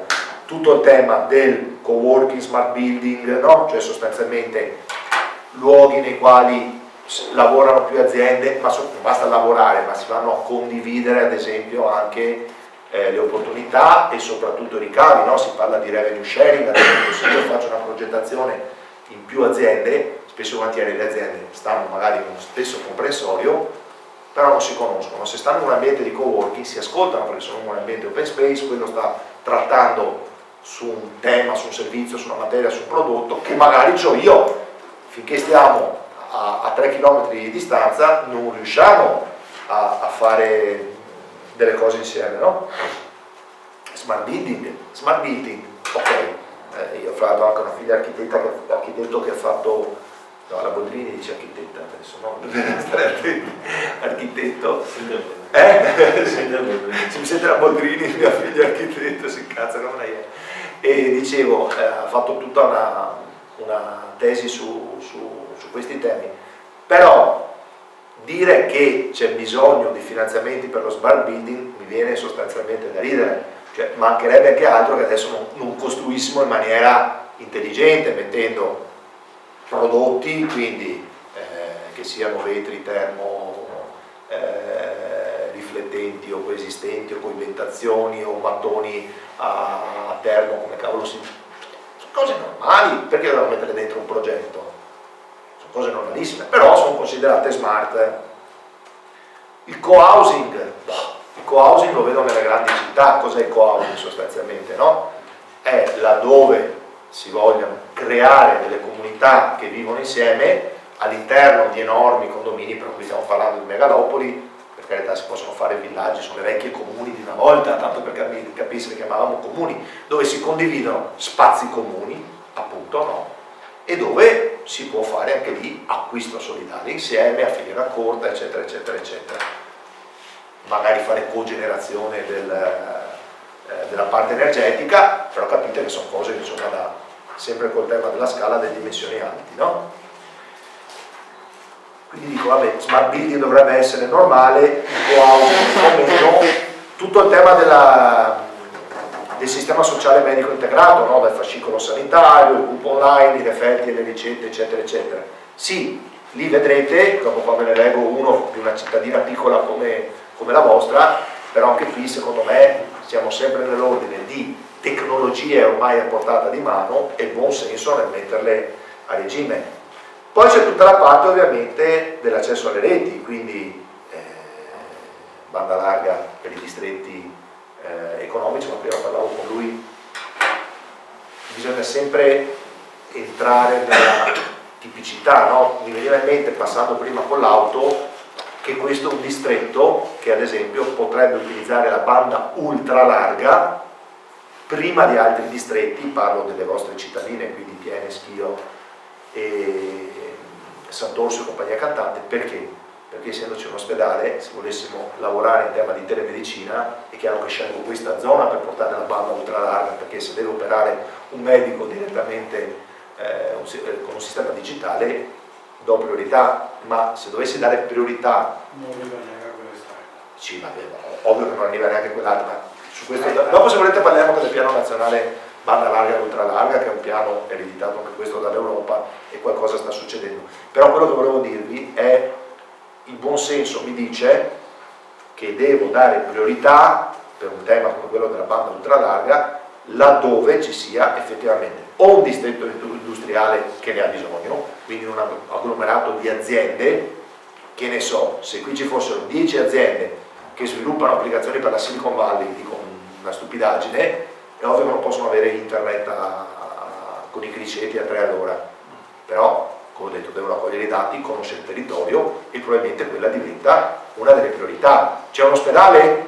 Benissimo. C'è un'emittente televisiva che fa broadcasting? Non lo so, ma non è che possiamo dire banda ultra larga per tutti perché costa l'ira di Dio. Dobbiamo assolutamente dare delle priorità laddove queste cose hanno senso. Educazione smart, cosa significa l'educazione smart? Wifi a scuola? Le LIM?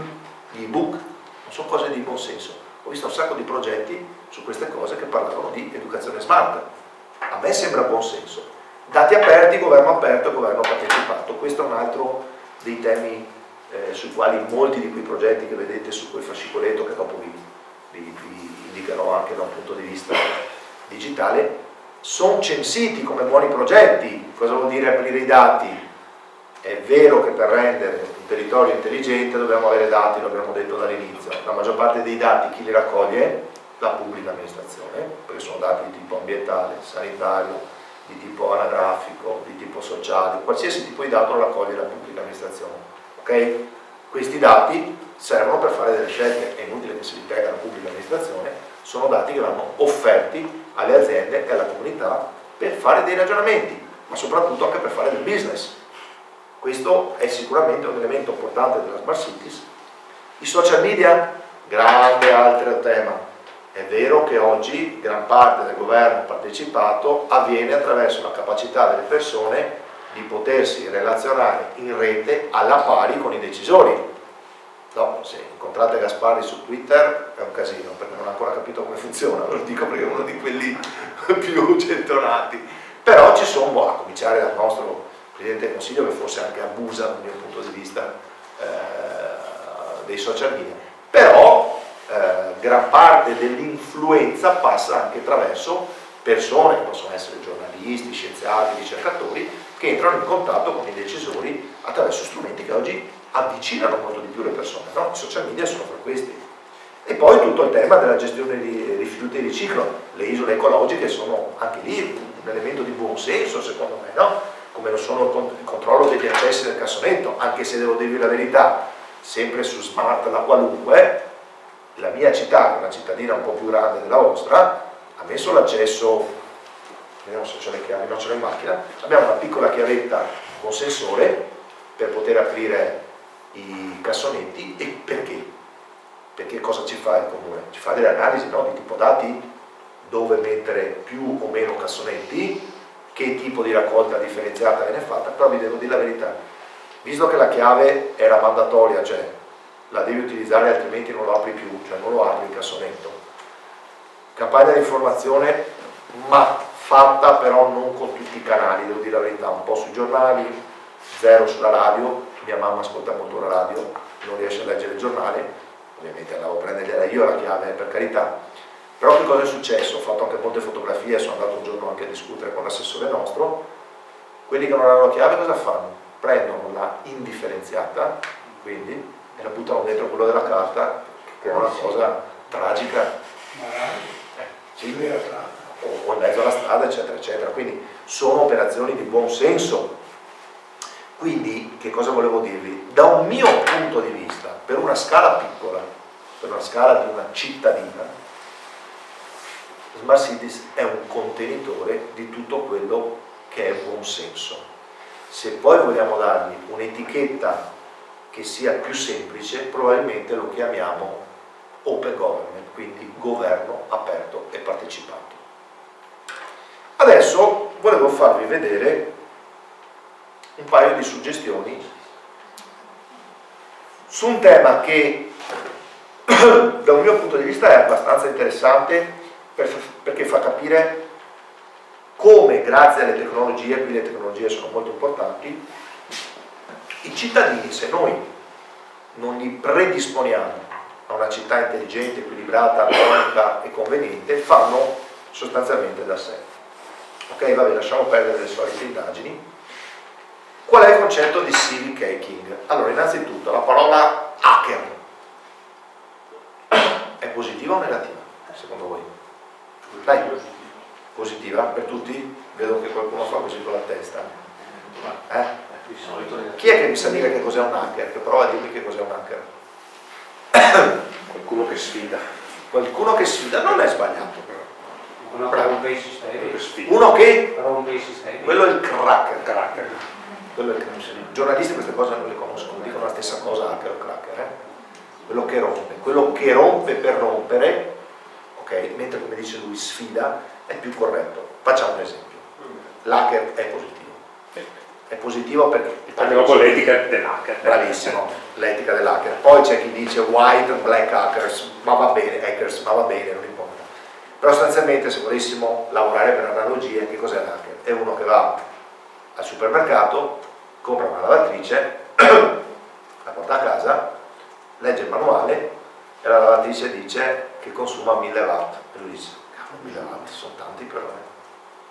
Poi guarda e dice, ci puoi mettere soltanto 10 litri di indumenti, troppo pochi, ne volevo mettere 20. Poi a un certo punto c'è scritto addirittura, puoi usare solo il detersivo della ditta con la quale ho fatto l'accordo. E anche quello lo fa un po' incazzare. Cosa fa l'hacker?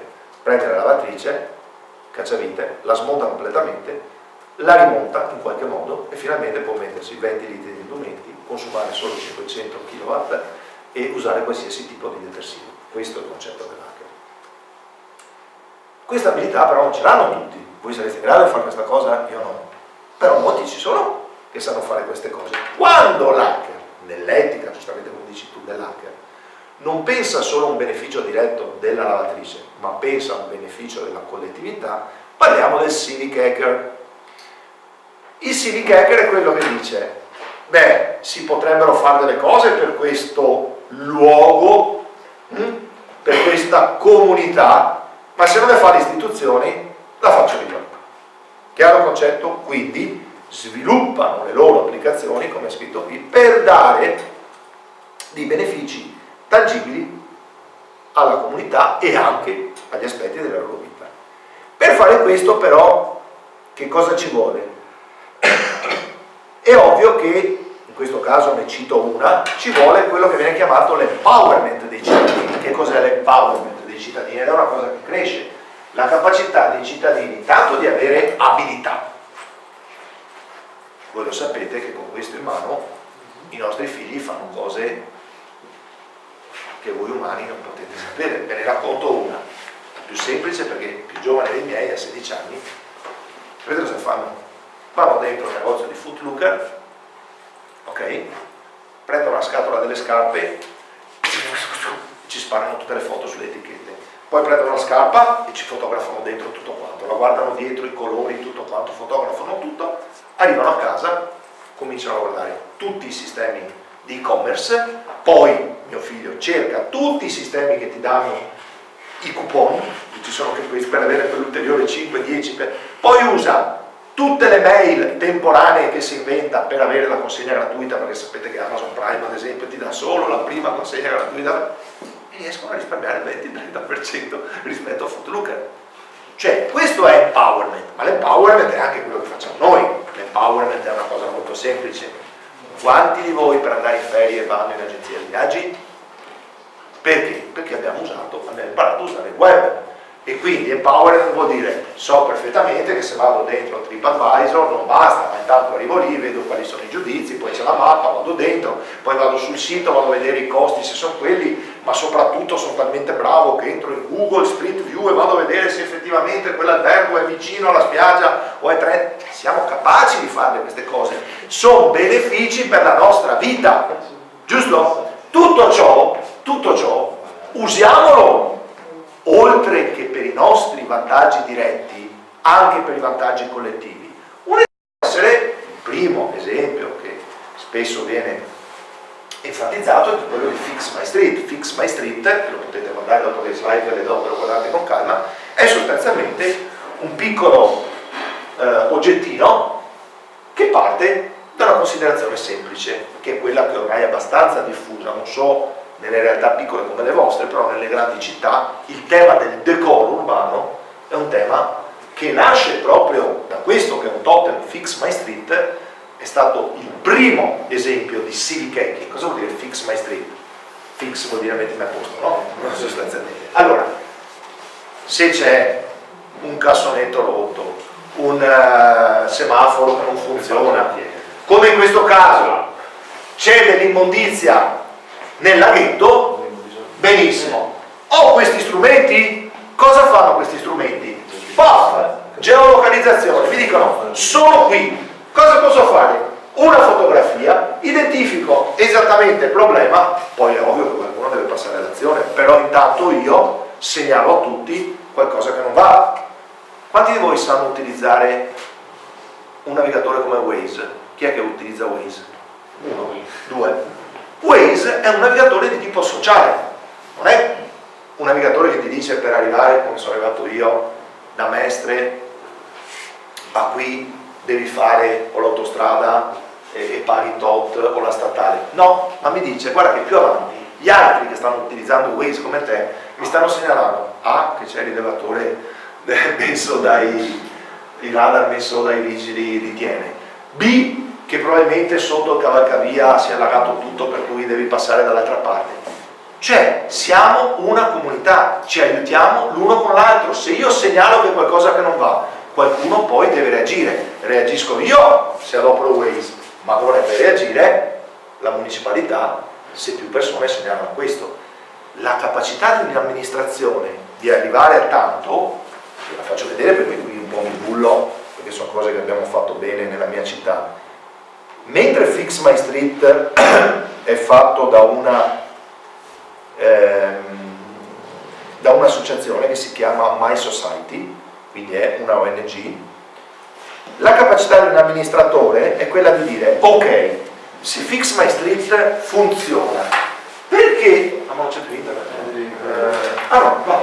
Perché io non posso prendere quell'esperienza che parte da una comunità e parte da dei civic hacker e la metto a disposizione? Attenzione, Comune Venezia, dico come si chiama, Comune Venezia, cioè vuol dire se i miei cittadini mi segnalano, e queste sono le segnalazioni dei cittadini, io poi di una buona pratica che ho imparato dalla rete grazie all'empowerment dei cittadini, questa la porto nel processo interno organizzativo. Ma guardate che qui non ci danno il numero di protocollo, cioè non è che dobbiamo dare il protocollo, qui a una mail normale e tutte le segnalazioni vengono gestite. È Smart Cities questo? Sì, da un mio punto di vista questo è, cioè prendere sostanzialmente un buon esempio da una cosa che sanno fare le comunità e che l'hanno fatta gratis amore dei perché ci credono e perché donano la loro conoscenza al territorio, riportarla all'interno di un processo organizzativo. Ok? Vabbè, qui sono un po' di dati di My Society. Un altro, sempre My Society utilizza un altro sistema di civic hacking che si chiama They Works for You. Quindi avete capito che civic hacking vuol dire persone che si mettono a disposizione con delle competenze per l'interesse proprio e di tutti. Proprio perché migliora la loro vita e di tutti perché migliora quella della collettività. Ad esempio una cosa molto interessante è proprio quella del monitoraggio dei parlamentari del Regno Unito. They Works for You, anche il tema molto, lo slogan pay off, chiamatelo come volete, è stanno lavorando per te. Per cui, che tipo di monitoraggio fanno loro grazie ai dati? E ci vogliono i dati. Mettono in tabella tutto quello che hanno promesso durante la campagna elettorale. No? Una cosa carina, ad esempio, se ne sentono di bellissime in questo periodo delle elezioni, no? L'ultima che ho visto l'altro giorno, noi votiamo anche per il sindaco, azzererò, deve aver scritto la criminalità. Benissimo, lo scrivo, mi ha detto che la porti a zero, ok, adesso ti monitorizzo, vediamo, non so come farà, se avrai soldi o non avrai soldi, però se ho uno strumento di questo tipo che mi dice, ok, voglio diminuire la criminalità, dopo 3 mesi misuriamo com'è la criminalità, i dati ce li abbiamo perché ci offre la questura, giusto? E lo puoi fare per tutto, sanità, ambiente, istruzione, eccetera, eccetera. Questa, come vi dicevo appunto, questa è una ONG. Attenzione che gli inglesi sono molto bravi. Le ONG, piano piano, proprio perché riescono a fare queste cose, quindi organizzazioni non governative che si occupano sostanzialmente di civic hacking, a un certo punto acquisiscono talmente tante competenze, ma riescono anche a introitare fondi attraverso il sistema appunto del crowdfunding, quindi chiedere alla collettività di poter aiutare, che poi lo Stato a un certo punto fa una cosa incredibile. Glielo fa fare a loro. Che da noi non esiste. Per il solito concetto del Marchese del Grillo, no? Cioè, come avete visto a Venezia me la introito io, no? Ma i soldi come fanno? Ha detto attraverso la comunità. Il crowdfunding è una forma di finanziamento collettivo. Ok? Cioè cosa vuol dire sostanzialmente? Lo si sfrutta in tantissime occasioni. Per lanciare una campagna promozionale, per fondare un partito, che ne so, ma anche per lanciare un prodotto o un servizio. Ad esempio, nell'ambito tecnologico, oggi come oggi è molto utilizzato, nel senso, se uno vuole fare una telecamera molto più bella di quella, che però deve collegarsi con la luna, metterci dentro che ne so, una componente di zaffiro, dice come faccio a fare la ricerca, cioè a prendere questi pezzi per fare la ricerca? Io sono convinto, dico una banalità, una stupidaggine incredibile, che se ci metto 10 grammi di plutonio, quella roba lì fa delle cose, però non riesco a acquisirlo. Allora cosa fanno? Dicono, questa è la mia idea, qui tu puoi darmi dei soldini, quindi fai da sottoscrittore, quindi una raccolta via web attraverso sono delle banche online, sostanzialmente banche etiche e sociali online. Però io ti do dei vantaggi, visto che tu mi aiuti a far crescere questa cosa, come in questo caso qui, no? Tu mi aiuti a far crescere una cosa, io poi ti riconoscerò una scontistica se faccio il prodotto, eccetera, eccetera. No, è di sponsor, su un'altra cosa. No, tutta un'altra cosa. Qui tu passi dal concetto del prototipo a quello del pretotipo. Cosa vuol dire? Prototipo di solito è faccio una cosa, poi vediamo se va, provo a piazzarla di qua e di là, ma per farla devo fare ricerca, tirare su una catena industriale, fare una distribuzione, no? Poi magari va male, il prototipo resta prototipo, non si va avanti. Il pretotipo parte da un altro concetto. Io ho un'idea, sono convinto che quell'idea lì, con le dovute attrezzature, ricerche, macchine, catene industriali, potrebbe cambiare la vita a tante persone, però nessuno me la finanzia. Chiedo un finanziamento collettivo, perché il finanziamento collettivo abbia successo, però devo offrire dei benefit, cioè nel senso, i primi 100 che mi danno, che ne so, $100, quando entrerò in produzione vi riconoscerò una scontistica. Per fare un esempio, uno dei più belli che ho scritto anche sul mio ultimo libro di business networking è la Fiat. Voi dite, la Fiat? Ma se c'è un pestecome della Fiat in Italia. La Fiat in Brasile ha costruito un'automobile tutta con crowdsourcing e crowdfunding. Cosa vuol dire crowdsourcing e crowdfunding?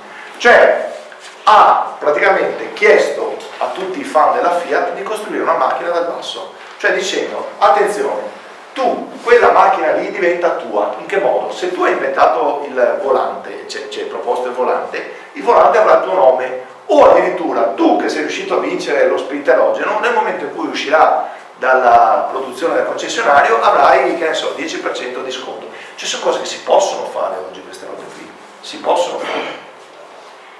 Ma Ma in non si society... Ma non si fanno in Italia? Sì, Sì. ci sono molte già catene di crowdfunding. Dopo se volete ve ne faccio vedere un po' la seconda parte. Come? Abbiamo fatto a scuola per finanziare dei progetti. Sì. C'è un problema, abbiamo un po' di carenza legislativa, ci sono ancora un po' di tentennamenti, ci sono alcune banche che stanno lavorando bene, il gruppo Intesa ci sta mettendo, l'ho letto l'altro giorno perché stavano cercando proprio un modello, la chiamano banca, non me lo ricordo più, cioè una banca del gruppo Intesa si sta specializzando ad esempio in crowdfunding, non mi ricordo più il nome, ma dopo lo cerchiamo. Vabbè, tutte queste considerazioni che facevo poi portano anche appunto a una cosa del genere, oltre che vedere l'attività e il monitoraggio sulle decisioni, quindi sulle leggi, sui provvedimenti, ci può essere anche il monitoraggio costante della spesa. Where does my money go? Vuol dire dove vanno a finire i miei soldi. Quindi se io ho i dati aperti dalla pubblica amministrazione, oltre che a vedere che leggi uno che è stato eletto, un delegato, un mio rappresentante ha promulgato, vado anche a vedere se effettivamente ha speso più di sanità rispetto a militari, istruzione, eccetera, eccetera. Queste sono operazioni di civic hacking, quindi di monitoraggio costante. Ok? Vabbè, queste sono fatte da altre Open Knowledge Foundation. È stata una cosa carina, quando il Ministero per lo Sviluppo Economico ha rilasciato i dati, questa prima visualizzazione della spesa delle regioni, che mi sembra sia del 2013, è stata fatta da 2 civic hacker sostanzialmente in una mezza giornata, e quindi mezza giornata per la prima volta si riusciva a vedere come venivano spesi i soldi nelle varie regioni italiane. Ok, Iris ve l'ho fatto vedere, qui vado veloce. Ok, i dati aperti sono indubbiamente uno degli ingredienti fondamentali, cioè tutto ciò riusciamo a farlo se chiediamo, anche oggi finalmente supportati da normative che fino a qualche anno fa non c'erano, chiediamo alle istituzioni di liberare tutti i dati. Attenzione che qui questo è un tema importante, perché il cittadino normalmente dice ma che me frega di dati, invece il dato è importante, il dato è l'elemento basico che nel momento in cui viene aggregato ad altri dati mi dà l'informazione, giusto? È l'elemento basico, differenza tra dato e informazione, sapete no? Dato da solo non dice niente, se io oggi dico 24 cosa vuol dire? Cosa vuol dire? Perché le ore? Perché le ore? 24 come data? Mi sto portando a questo, ma se avessi detto 17 cos'era? Cioè, capisci? Ma tu hai un'intelligenza, ok? Allora l'uomo ha l'intelligenza, ma le macchine che devono leggere i dati, se io non gli metto aprile a fianco, quindi ho 2 dati, poi ricordiamoci che davanti o dietro non è vero che non cambia, specialmente in un discorso di logica, quindi è vero che spostando i fattori il risultato no, nell'informazione è importante perché c'è sempre una mediazione dell'uomo nelle informazioni. Quando comincio ad avere più dati ho delle informazioni, ma quelle informazioni vengono mediate. Il tema dell'open data è non voglio avere più mediazione, voglio avere i dati così come vengono raccolti, voglio avere i dati ambientali, voglio avere i dati sanitari, voglio avere i dati dell'istruzione, i dati di qualsiasi tipo. A quel punto mi costruisco io una mia base informativa e ho una base informativa di tipo essenziale sulla quale poi poter prendere delle decisioni. Oggi i dati si possono chiedere alla pubblica amministrazione, c'è una normativa di supporto, ci sono regolamenti fatti da diversi enti, quindi abbiamo già 3-4 leggi dal decreto del fare in poi. La cosa bella è che se abbiamo a disposizione dati possiamo dare questi dati ai civic hackers. Quindi il concetto del contest, del concorso, è la pubblica amministrazione mette a disposizione i dati e in un ambito di smart cities, ad esempio, nel campo della pianificazione, se io do tutti i dati ambientali a un mio hacker e quindi gli dico guarda, ti do questi dati, mi costruisci un'applicazione, l'hacker mi può giocare con i dati sia su web o sul telefonino e dire guarda qui è l'ambiente migliore, qui c'è un problema idrogeologico, qui c'è un problema di trasporti, eccetera, eccetera, eccetera. Di solito si crea un bando, si fa un concorso, molte amministrazioni hanno imparato a fare queste cose, i primi a farlo sono stati come sempre gli americani, i quali hanno capito che era meglio gestire le cose importanti che non gestire i servizi. Quindi diamo i dati liberamente ai cittadini, alle aziende e agli hackers in modo che siano loro a creare tante applicazioni. Questi sono un po' di concorsi a livello europeo nazionale, questo concorso l'abbiamo fatto in Italia e tanti hackers, quindi hackers bianchi buoni con i dati della pubblica amministrazione hanno fatto bellissimi dati. Adesso si usano a fare gli hackathon. L'hackathon che cos'è proprio? H da hacker, ton da maratona, è mettere insieme tante persone con i dati liberi e dirgli hai 24 ore di tempo per sviluppare applicazioni o generaliste o a tema. Ci sono, funzionano, ci sono tanti cervelli. Io ad esempio l'ultimo hackathon che ho fatto dei vostri comprovinciali, 2 ragazzini di Bassano di 19 anni mi hanno fatto delle applicazioni eccezionali e hanno vinto un concorso a livello europeo. Quindi l'hackathon sostanzialmente nell'ambito della Smart Cities è progettiamo i servizi grazie all'intelligenza di quelli che hanno più competenze e più talento. Ok? Andiamo avanti veloci. Che cos'è l'urban hacking? Attenzione che anche in ambito urbano cominciano ad esserci delle forme diverse di approccio a quelle che abbiamo conosciuto finora. Specialmente nelle grandi città, adesso vedrete degli esempi di grandi città, però provate sempre a paragonare ad alcune zingarate che vengono fatte anche in ambienti più piccoli, no? L'urban hacking è anche il fatto che un edificio lasciato sfitto e abbandonato, qualcuno si possa insediare e magari non solo per dormire, ci si innesta un'attività di tipo produttivo. Faccio un esempio: a Parigi vecchie stazioni metropolitane sono state utilizzate da dei ragazzi che hanno messo su delle imprese di logistica. Qual è il tema della logistica? Nelle grosse città, quando tu aspetti un pacco, questo pacco, vedete come fanno i corrieri, arrivano, suonano, contano 3 secondi, se non arrivi veloce, bigliettino e scappano via. Quando devi prendere il bigliettino, no, è proprio così, perché devo utilizzare il tempo grande, il bigliettino ti dice vietelo a prendere, di solito è nella periferia più distante della città. Pensate alle città grandi, è un caso, già io quando faccio una città piccola come Mestre divento scemo perché devo andare fino in fondo a Marghera come alcuni. Nelle città più grandi, tipo Parigi, questo diventa un disastro.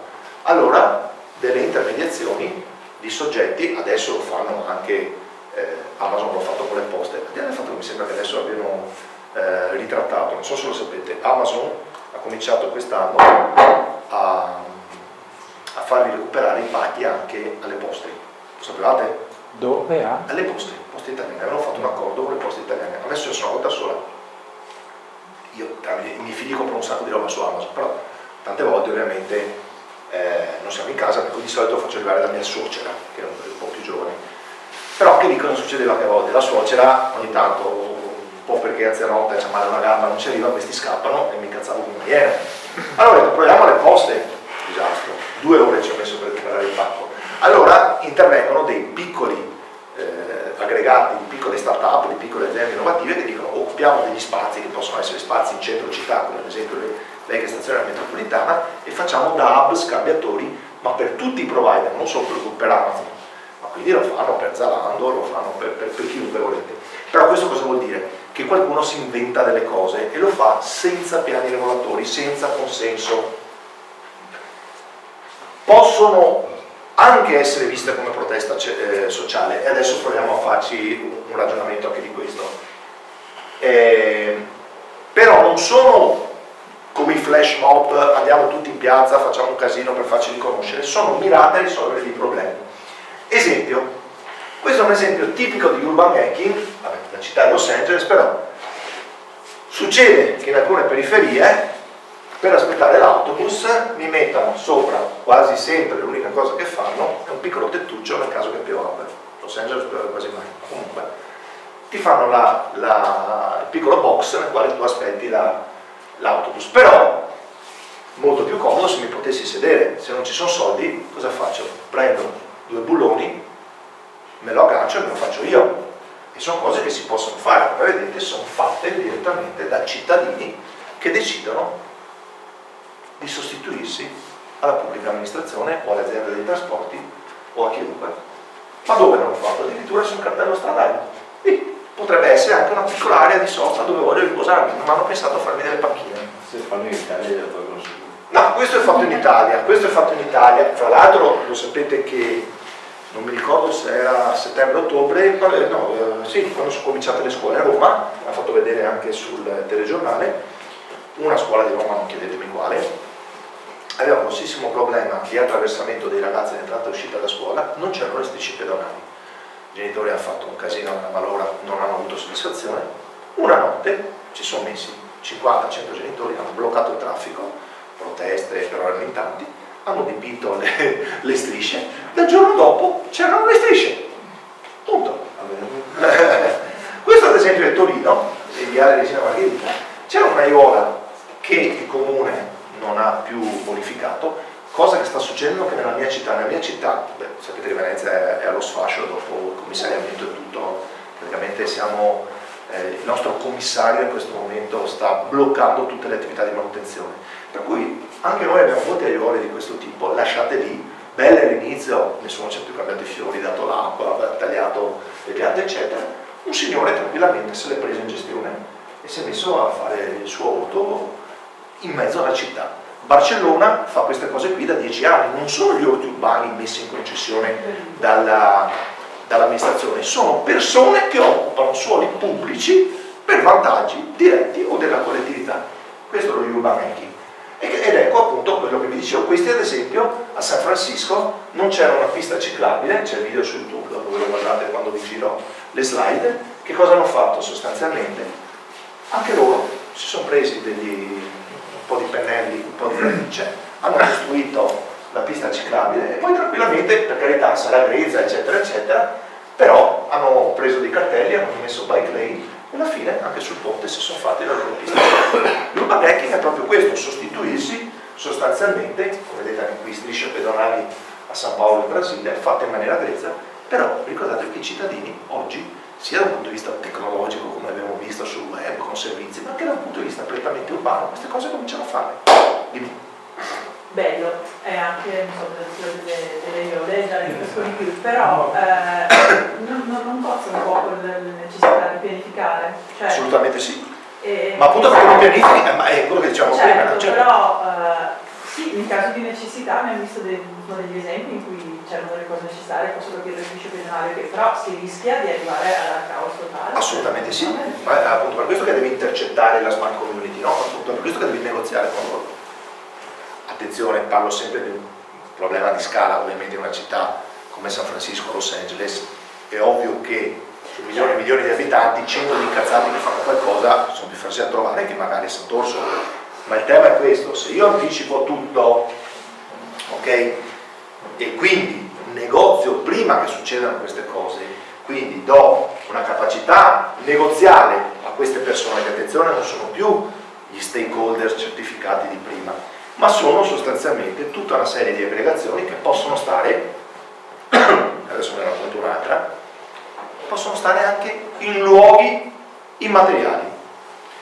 L'altro giorno, te ne racconto una, mi mandano una segnalazione un amico rispetto a una contestazione che è stata fatta su un lavoro di cui io sono tra l'altro anche responsabile di progetto. Era un gruppo di Facebook che mi diceva peste e corna di una cosa che abbiamo fatto noi. Io quello lì non lo vedrò mai, però secondo voi pensate che ne abbia fatto un tesoro o no? Cioè sì, assolutamente sì, assolutamente sì. Non avevano, da un mio punto di vista, ma non come Boria, analizzando bene tutte le critiche che facevano, c'erano alcune di tipo, come dice lei, la anarchia, caos totale, uno che ha un po' di narcisismo, autoreferenza, vuol dire la sua, altre che erano di assoluto buonsenso. E perché mi erano sfuggite? Perché ti dico che anche quando tu costruisci un'azione, come le azioni che faccio io nel mio lavoro, io vado spesso in giro ad ascoltare, a fare degli infodei, per chi mi ha visto qualche volta presentare dei bandi o delle robe del genere, ma tante volte non raggiungo tutti, perché ci sono alcuni che stanno in luoghi materiali, altri che stanno in cucuzzoli irraggiungibili. Una delle ultime mi ha raggelato il sangue, però non potevo farci niente. Uno degli ultimi infodei che ho fatto a Padova sul bando che stiamo facendo su una cosa che vi parlerò fra poco sui Fab Lab, mi arrivano dei ragazzi di Belluno, credo, e dicono: ma come, il bando scade dopodomani? Ma noi non sapevamo niente. Io sento di me, ho detto: ma poverini, cioè il bando era proprio per dare una mano a quello. E in maniera quasi, come si può dire, vergognosa ho detto: abbiamo messo sul sito della regione, abbiamo fatto un sito specializzato, abbiamo mandato a tutte le camere di commercio, abbiamo fatto gli infodei in tutte le province, abbiamo scritto sui social media. E lui sempre mi ha risposto: ma io stavo lavorando mentre voi facevate queste cose. Capisci quanto è difficile? Però sotto certi aspetti questo ci deve sempre far ragionare. Noi dobbiamo lavorare per multilivello, cioè abbiamo degli stakeholders organizzati, poi abbiamo delle comunità, ONG, fondazioni, associazioni, e poi abbiamo gruppi di cittadini organizzati, e poi abbiamo i ribelli.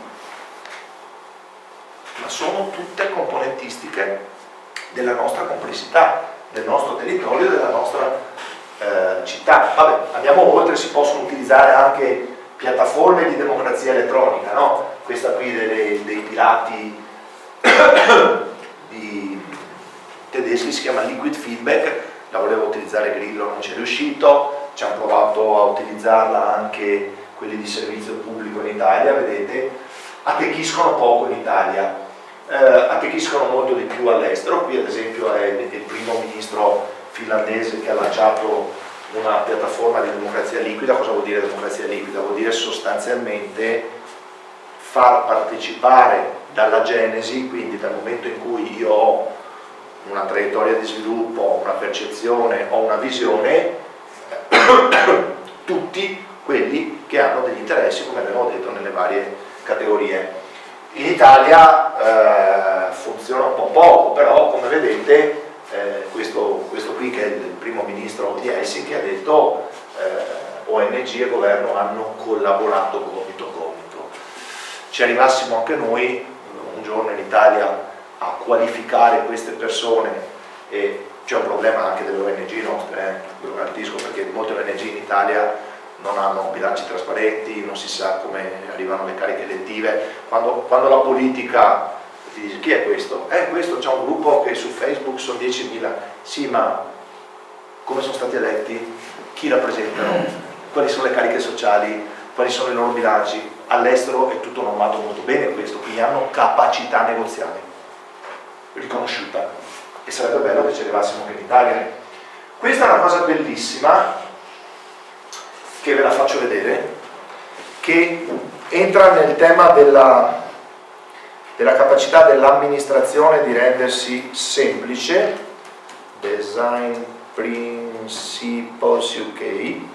E sì, buonanotte.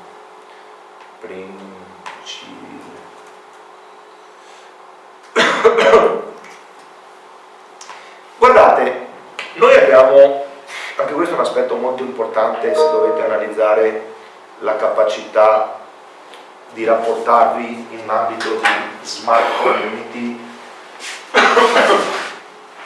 con i cittadini serviti.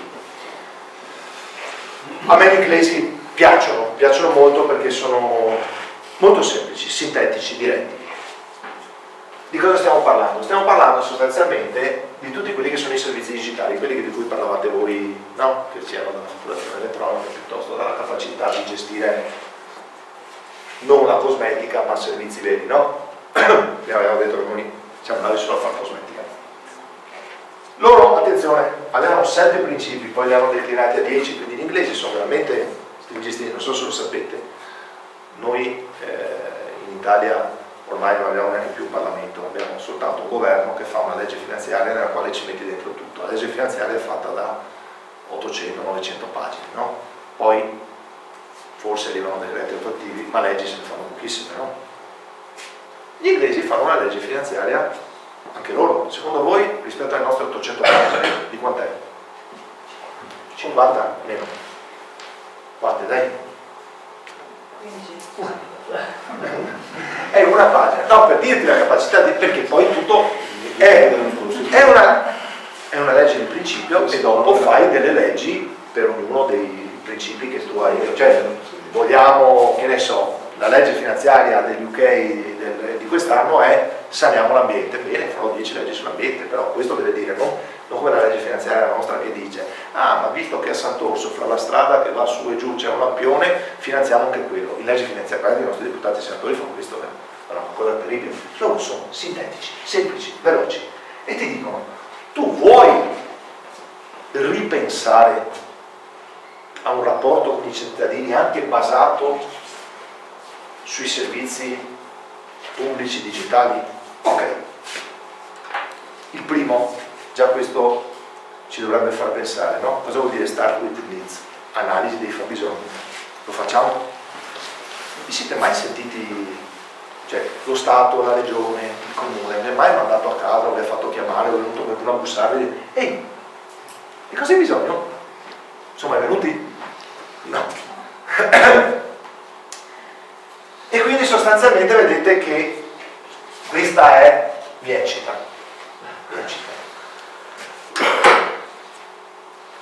Servizi non della pubblica amministrazione, guardate, è specificato user needs, i bisogni degli utenti.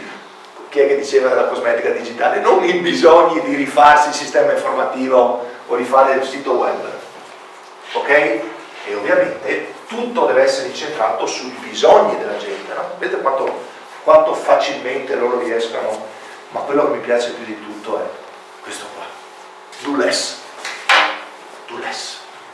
Cosa vuol dire do less? Fai di meno. Fai di meno. L'avete vista quella puntata? Non so se fosse servizio pubblico, se era, cos'è quello che fanno la domenica sera? Report.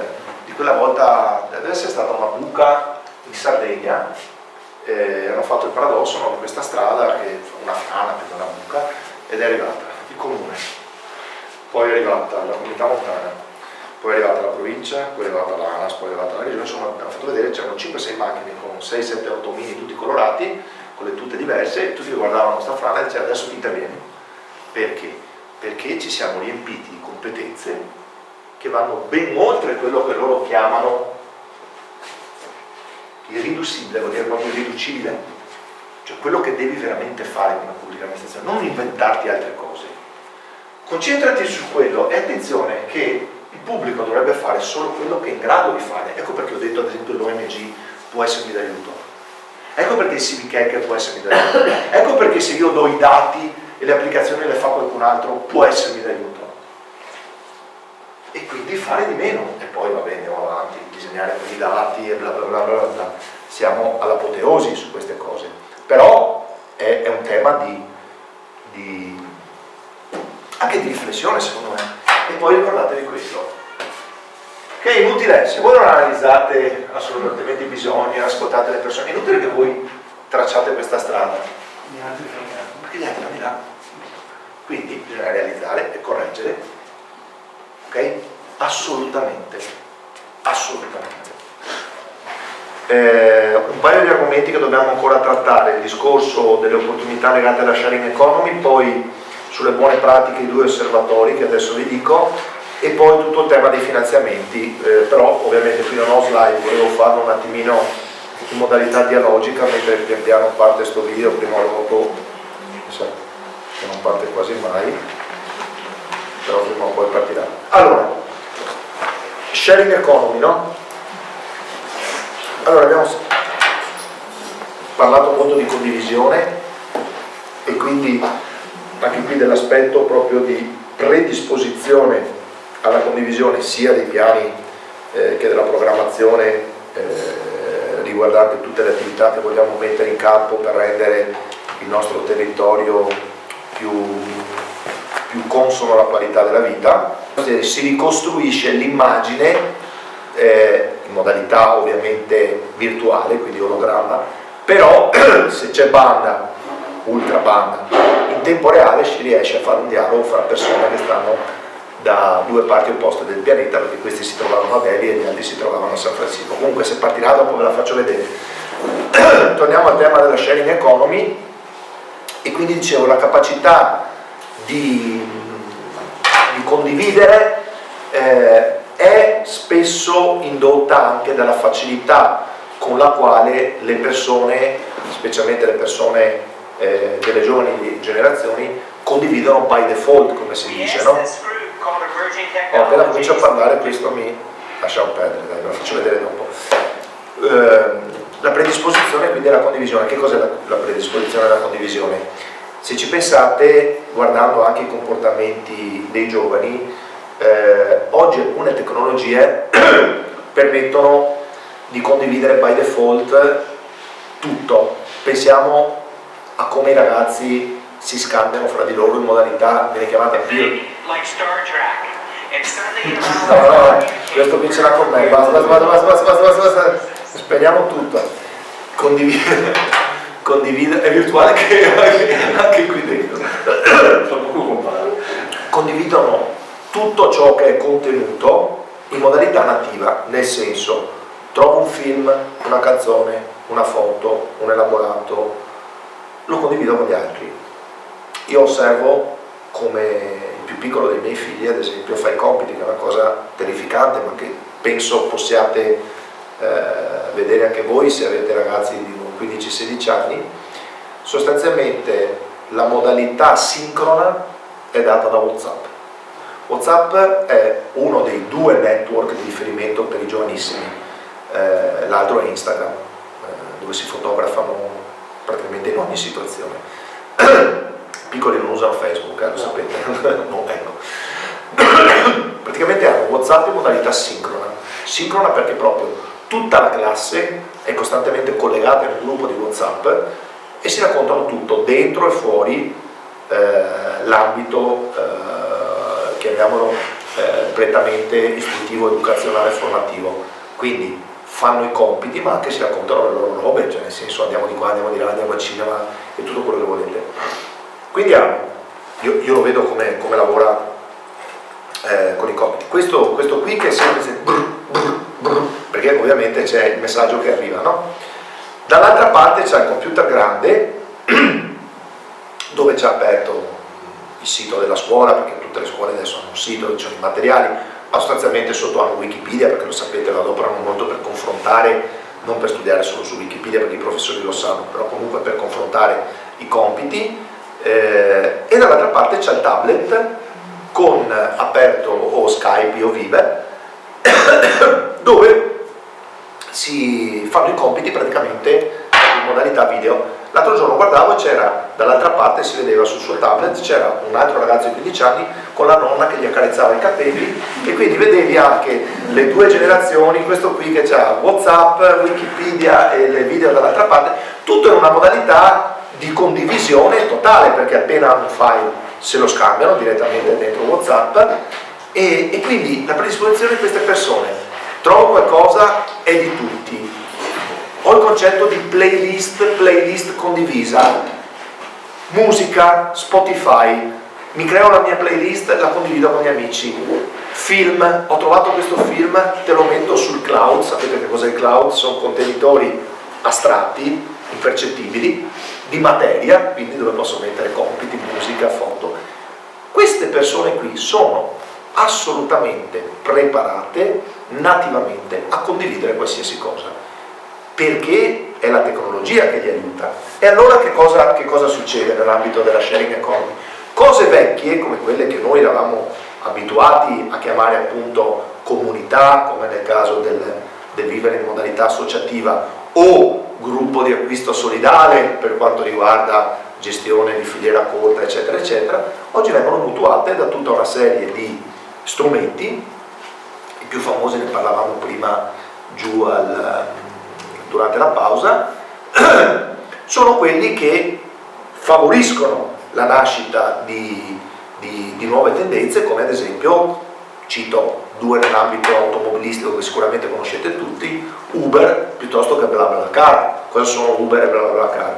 Sono due sistemi con i quali si mette in condivisione, parliamo di BlaBlaCar che forse è quello più semplice da comprendere. Si mette in condivisione il viaggio, nel senso è car sharing non mediato, cioè mediato solo da un punto di vista tecnologico di una piattaforma, però non c'è un'istituzione che mette a disposizione delle auto come in città, anche perché BlaBlaCar funziona in un ambito più esteso.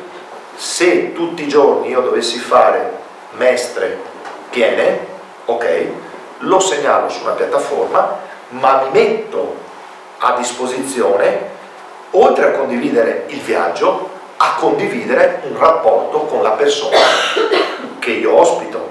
Allora, sharing economy cosa vuol dire? Vuol dire che riduco il costo, perché ovviamente chiedo qualche soldino e lo determino io, chiedo 4 soldi a chi trasporto. Che cosa mi serve? Per pagare il biglietto dell'autostrada? Per diminuire il costo della benzina? Ok, va benissimo. Ma sharing economy vuol dire anche, attenzione, che io ho la capacità di profilarmi, cioè di mettermi su questo sito che fa da mediatore e di dirti, che ne so, dico una stupidaggine, meglio se posso portare un tifoso della Juve piuttosto che dell'Inter, dico una stupidaggine, che è un approccio di tipo culturale, ovviamente sto banalizzando, ma cioè voglio condividere con te, oltre che una condivisione economica, una condivisione di tipo culturale. E se voi guardate dentro BlaBlaCar c'è scritto un guidatore molto simpatico, mi ha raccontato tutta la sua vita, tutti i suoi viaggi, lo farò di nuovo, è stato disponibile a venirmi a prendere a casa, abbiamo bevuto un caffè assieme, quindi si instaura un rapporto che va oltre, ed è tipico, no? Come nel gruppo di acquisto, non è soltanto faccio filiera corta, ma soprattutto faccio esperienza con le persone che partecipano con me al gruppo di acquisto solidale. Tutti questi sistemi ovviamente hanno un senso perché le tecnologie li abilitano, no? Altri sistemi sono fra i più conosciuti Airbnb, che è la condivisione delle proprie abitazioni in un'ottica di bread and breakfast, no? L'altro è Uber. Sapete Uber cos'è? Io che divento tassista all'interno della città a tariffa particolare, in determinati orari, con una macchina di un determinato tipo, disponibile a determinate tratte, eccetera, eccetera. Tutte queste condizioni sono mediate da elementi tecnologici, però di fatto non fanno altro che rinsaldare uno dei principi che è fiducia fra le persone, condivisione di esperienze e soprattutto un'economia certa, reale, che solo 2 persone che contrattano fra di loro sono in grado di mettere in atto. Che cosa dobbiamo aspettarci da questi paradigmi? Allora, questi paradigmi sono molto, ribadisco, legati alle tecnologie, però oggi vanno verso un ambito un po' più esteso, specialmente la Comunità Europea tende a dettare un principio un po' molto più largo. Dice: queste esperienze hanno una connotazione tecnologica, però hanno anche una connotazione di tipo analogico. Prima avevo parlato di co-housing, potrei parlarvi di co-working, tutti quelli con la coda davanti. Co-working sapete cosa vuol dire? Condivisione di spazi, quindi uno spazio come questo può essere un ufficio aperto dove uno si occupa di logistica, uno si occupa di e-commerce, un altro si occupa di progettazione di siti web, eccetera, eccetera. Mettiamo a disposizione, io metto a disposizione la mia esperienza, tu metti la tua, io ho conosciuto un fornitore, te lo passo. Non è soltanto economia del riscaldamento che ce lo dividiamo in 3, o della connettività di rete o dell'illuminazione, è anche una condivisione non prettamente economica ma culturale. Un altro elemento che la Comunità Europea dice: metti insieme, quando c'è un co-working, mettici insieme un Fab Lab. Che cos'è un Fab Lab? Un Fab Lab è un posto nel quale andiamo oltre questo tipo di esperienza, ma cominciamo a fabbricare delle cose insieme. Cosa vuol dire fabbricare delle cose insieme? Vuol dire prendendo sempre, ribadisco, tradizioni consolidate, in questo caso quelle artigianali, cioè prendo l'esperienza dell'artigiano che è molto bravo a fare delle cose, quindi a fare oggetti, che possono essere oggetti di legno, oggetti di plastica, oggetti di cera, di tutto quello che volete, conosce il mercato, l'artigiano di solito conosce ha l'esperienza per capire quali sono i gusti, eccetera, eccetera. L'artigiano non conosce le tecnologie. L'artigiano oggi non sa che i beni si possono produrre in modalità digitale attraverso dei cazzabubboli, io li chiamo così, che si chiamano stampanti 3D. Quindi delle stampanti che non stampano carta o foto, ma come in un'ottica da film di fantascienza, dato un progetto di tipo digitale, mi stampano questi occhiali. Cosa vuol dire? Occhiali è un esempio, ma oggi si possono stampare un'infinità di cose. Vi faccio solo un esempio di declinazione più legata alla nostra cultura. Barilla, che è un'azienda molto grossa, ha deciso di mettere una stampante 3D in ogni negozio affiliato, quindi franchising, in modo che quando decido il piatto di pasta con il suo condimento, il tipo di pasta me lo posso scegliere io, lungo, corto, ad anelli, a cerchi, a cuoricini, eccetera, eccetera. Se andate sul sito della Barilla vedete che loro stanno spingendo in quest'ottica, che ha un valore aggiunto, ma anche un valore, secondo me, che ci proietta verso una scala un po' più ampia, nel senso, tutte queste cose hanno la possibilità di scalare a livello industriale nel momento in cui quello che siamo abituati a fare, ad esempio andare a prendere un ricambio perché si è rotto lo spazzolino elettrico, andare a prendere la stanghetta dall'ottico, eccetera, eccetera, noi potremmo pensare di creare dei centri servizi, ed ecco la collocazione che l'Europa immagina, un centro servizi nel quale tu arrivi col progetto, cioè vai sul sito web, dici voglio una stanghetta di questo occhiale, vai da un gruppo di ragazzi che sta dentro una sala come questa, dove un gruppo si occupa, sta facendo coworking, un altro ha messo in piedi il Fab Lab, gli porti la stanghetta, dopo 10 minuti, corrispondente del prezzo, lui te la stampa e te la porti a casa. Mettere insieme quindi energie che sono di tipo sociale, partecipativo, costruttivo, formativo, porta a una definizione di ambienti ibridi nei quali, e prendono un nome, li chiamano Living Lab, nei quali nasce sostanzialmente la progettazione di quella che è tutta la nuova innovazione. Cosa finanzia sostanzialmente l'Europa? L'Europa dice questo: qualsiasi cosa innovativa che tu voglia fare, la devi fare confrontandoti con una serie di soggetti in dei luoghi specifici. Quindi il Living Lab di fatto è il posto dove tu metti il ricercatore universitario, l'ONG, l'istituzione, un'azienda, una corporazione, li metti lì e dice sostanzialmente questa zona, questo territorio, questa città ha bisogno di innovare, l'illuminazione pubblica, il car sharing, i giardini pubblici, lo progettiamo assieme. Su questo ci sono tutta una serie di finanziamenti cospicui anche. Vi dico alcuni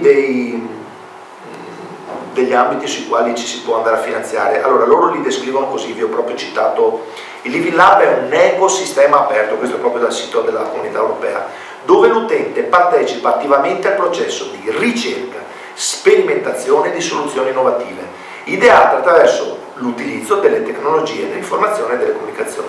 Il concetto di Living Lab è un nuovo approccio alle attività di ricerca che consente agli utilizzatori, rappresentati dagli stessi abitanti, quindi ricordate tutto quello che abbiamo messo prima, di un'intera cittadina o di una zona, di collaborare con i progettisti nello sviluppo e nella sperimentazione dei nuovi prodotti ad essi destinati. I Living Lab stimolano l'innovazione in quanto trasferiscono la ricerca dei laboratori verso contesti di vita reale, quindi di fatto l'artigiano entra in un contesto di vita reale, ad esempio, dove i cittadini e gli utenti diventano co-sviluppatori o co-progettatori, a seconda di come volete chiamarlo. Questo è l'ambito nel quale ovviamente si possono portare diversi elementi di finanziamento. Quali sono gli ambiti di finanziamento sui quali riferirsi nelle prossime stagioni di programmazione? Allora, sicuramente i piani operativi. Cosa sono i piani operativi? L'Europa mette a disposizione parecchi fondi, come sapete, spero abbiate visto anche durante le ultime settimane quanto i giornali, ad esempio, non solo quelli economici ma anche quelli generalisti, cominciano a trattare il tema della fondistica europea, considerandolo quasi l'ultima opportunità, l'ultima spiaggia. Voi sapete che spesso si dice che in Italia non siamo capaci di utilizzare i fondi europei, anzi rispetto a quello che noi diamo all'Europa riceviamo, spendiamo molto meno, però in un momento di crisi economica come questo molti operatori economici dicono attenzione che se non li sfruttiamo bene questa volta difficilmente noi quella classifica che vi ho fatto vedere prima riusciamo a risalire nelle posizioni. Quindi l'Europa mette a disposizione dei soldi, questi soldi si chiamano fondi strutturali. Cosa sono i fondi strutturali? I fondi strutturali, lo dice la parola stessa, tendono a incidere su grossi sistemi strutturali per il rilancio della competitività del Paese. Sono miliardate di euro che vanno date ad ognuno degli Stati membri, poi con delle differenze, ad esempio alcuni Stati sono nell'ottica di quella che viene chiamata la politica di coesione dell'Europa, beneficiano di più soldi perché la politica dell'Europa è una politica di coesione, si dice, cioè deve riuscire ad allineare tutti i paesi. Noi eravamo uno dei paesi ad obiettivo convergenza, ovviamente adesso stiamo un po' meglio, alcune regioni d'Italia ne beneficiano ancora, però di fatto l'Europa dice a te Italia do questi soldi, li devi utilizzare all'interno di alcuni obiettivi tematici che l'Europa si è data, quindi l'Europa si è data una serie di obiettivi, che sono obiettivi molto semplici di buon senso, uno incentivi alla competitività, altri all'energia, altri all'educazione, c'è tutto il tema del digitale e delle smart cities, adesso vi dico dove c'è. Se riesci come Stato a garantire che questi soldi vengono spesi bene, ovviamente hai anche fra l'altro una premialità. Come vengono gestiti questi soldi?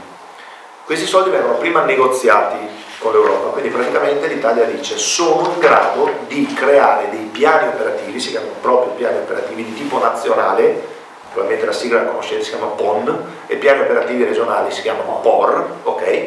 Questi piani sostanzialmente dicono guarda, rispetto a questi obiettivi che tu ti sei dato, io ho tutte le condizioni per poterli gestire, erogare al territorio e dimostrare che il territorio diventa più coeso, più sostenibile, più produttivo, più innovativo. Per fare questo quindi si è avviata un'attività di negoziazione con l'Europa e sono stati ascritti una serie di piani con delle specifiche. Nella fattispecie proprio adesso parte, perché le programmazioni europee, come sapete o se non sapete, sono divise per settennati. Noi abbiamo appena finito la programmazione del 2007-2013 e comincia dal 2014-2020 che si conclude proprio esattamente con la strategia Europa 2020. Sostanzialmente questi obiettivi permettono a Stato e regioni sostanzialmente di gestire un bel pacco di milionate di euro e destinati a quelli che poi sono modelli, chiamiamoli, di attuazione, che possono essere progetti, bandi, intermediazioni. Cosa vuol dire questo? Vuol dire che a seconda gli obiettivi, questo è un po' un tecnicismo, gli obiettivi che si è dato all'Europea, nel momento in cui il piano viene approvato dall'Europa, diventano assi. Quando vedete giù che c'era scritto sul cartello, no? POR 713, asse 4, eccetera, eccetera. L'asse sul quale insiste il tema delle smart cities è l'asse 6, che è l'asse chiamato SUS, quindi sostanzialmente sistema urbano sostenibile. Okay? Su quell'asse la regione per prima ci ha messo dei soldi, lo Stato anche, li mettono dentro appunto questi piani operativi. Che cosa bisogna fare? Allora, bisogna sostanzialmente andare a leggere questi piani. A leggere questi piani. I piani sono pubblici, i piani operativi nazionali e regionali sono pubblici, quindi si va sul sito del Ministero della Coesione, se vogliamo leggere quelli nazionali, sul sito della Regione Veneto per leggere quelli regionali. Questi sono le uniche istituzioni che si occupano di fondistica europea tutti gli altri sono attori, cioè comuni, comunità montane, sono di fatto beneficiari, anche se i comuni, alcuni comuni possono diventare di fatto mediatori della fondistica europea. Sui piani nazionali ci sono sostanzialmente due piani grossi, due POR grossi. Il primo è il PON metro. PON metro, lo dice la parola stessa, è il PON delle città metropolitane ed è un piano operativo che prevede enormi stanziamenti, dopo tutti questi link ve li do, enormi stanziamenti per il tema delle smart cities. Poi c'è, come vi ho detto, quello regionale ve l'ho già detto. Poi c'è il PON REC, che è invece un PON ricerca, viene chiamato, no? Ricerca e innovazione, è un altro piano operativo nazionale che già ha inserito diversi elementi riguardanti le smart cities. E poi c'è, quello che mi parlavi tu prima, c'è tutto il tema del bando Horizon, qui entriamo nell'ambito dei programmi di ricerca e di progettazione. Questi qui sono sperimentazioni, mentre i fondi strutturali sono per l'attuazione di cose reali, ci sono anche dei progettazioni europee per fare sperimentazioni nell'ambito delle smart city. Tutti questi prevedono due approcci. Uno è l'approccio Living Lab, per cui tutti questi bandi, queste azioni, queste modalità di approccio devono prevedere aggregazioni che mettano insieme cittadini, come ho detto, centri di ricerca, quindi dipende poi dal programma, perché pian piano che le cosiddette autorità di gestione, quelle che gestiscono questi bandi, si mettono a prepararli, dicono quanta componente ci deve essere di privato, quanta di pubblico, quanta di ricerca, quanta di associazionismo, eccetera, eccetera. Ma poi mettono anche in condizione i vari soggetti di sperimentare nel momento in cui si va ad affidare ad alcuni attori la realizzazione di opere, perché alla fine, spero l'abbiate capito, al di là del buon senso, al di là della partecipazione, della co-costruzione, spesso e volentieri si mette mano a una pista ciclabile, si crea un edificio ecosostenibile, si crea un ambiente di co-housing, che ne so. Questi bandi prevedono che qualcuno faccia queste cose, quindi sono bandi pubblici, sono appalti. Questo tipo di appalti per la prima volta sono degli appalti completamente nuovi, non i soliti appalti cui siamo abituati e che con retropensiero sono fatti per alimentare molto torbido. Questa volta anche gli appalti entrano in una modalità di approccio diciamo innovativa, che è l'approccio, ve lo dico in maniera molto semplicistica, viene chiamato di pre-commercial procurement, comunque del procurement pre-competitivo, e che viene fatto mediante sostanzialmente un approccio diciamo quasi di conoscenza reciproca dei soggetti, cioè non esiste più scrivo un bando, possono partecipare tutti, qualsiasi aggregazione di imprese, di associazioni, di cordate, insomma, la valuto in una commissione. No, prima l'Europa dice chiama da te questi soggetti, conoscili, chiedigli sostanzialmente cosa avete fatto, come siete costituiti, cioè che specializzazioni avete, che tipo di competenze ci sono dentro l'azienda, che solidità economica avete. Quando li hai ascoltati, confrontati, allora li puoi chiamare e dirgli aiutami a costruire quello che io ho nella testa, cioè nel senso questo rapporto precompetitivo è: io, visto che si tratta di innovazione, ho nella testa una visione, però non so come realizzarla e non so nemmeno se tu sei il soggetto migliore per poterla fare, per cui ho bisogno che ci conosciamo reciprocamente, che tu capisca qual è la mia visione e che tu mi dimostri, da solo o con degli altri, che hai la solidità e hai soprattutto la capacità di interpretare la mia visione e di portarla a compimento. Quindi questa è la novità sul campo delle modalità appunto di accesso a questi bandi. Sia quelli regionali che quelli nazionali? Sia nazionali che regionali, tutti funzionano col pre-commercial procurement, assolutamente. Quindi il consiglio qual è a questo punto? Come comune, che adesso vi faccio vedere un po', anche di queste cose. Come comune ovviamente ve ne faccio vedere un po' un metro, lo starete, abbiate pazienza un attimo. Come comune è ovvio che forse conviene affrontare queste tematiche assieme ad altri comuni, nel senso che sono materie abbastanza complesse, che richiedono una buona dose di competenze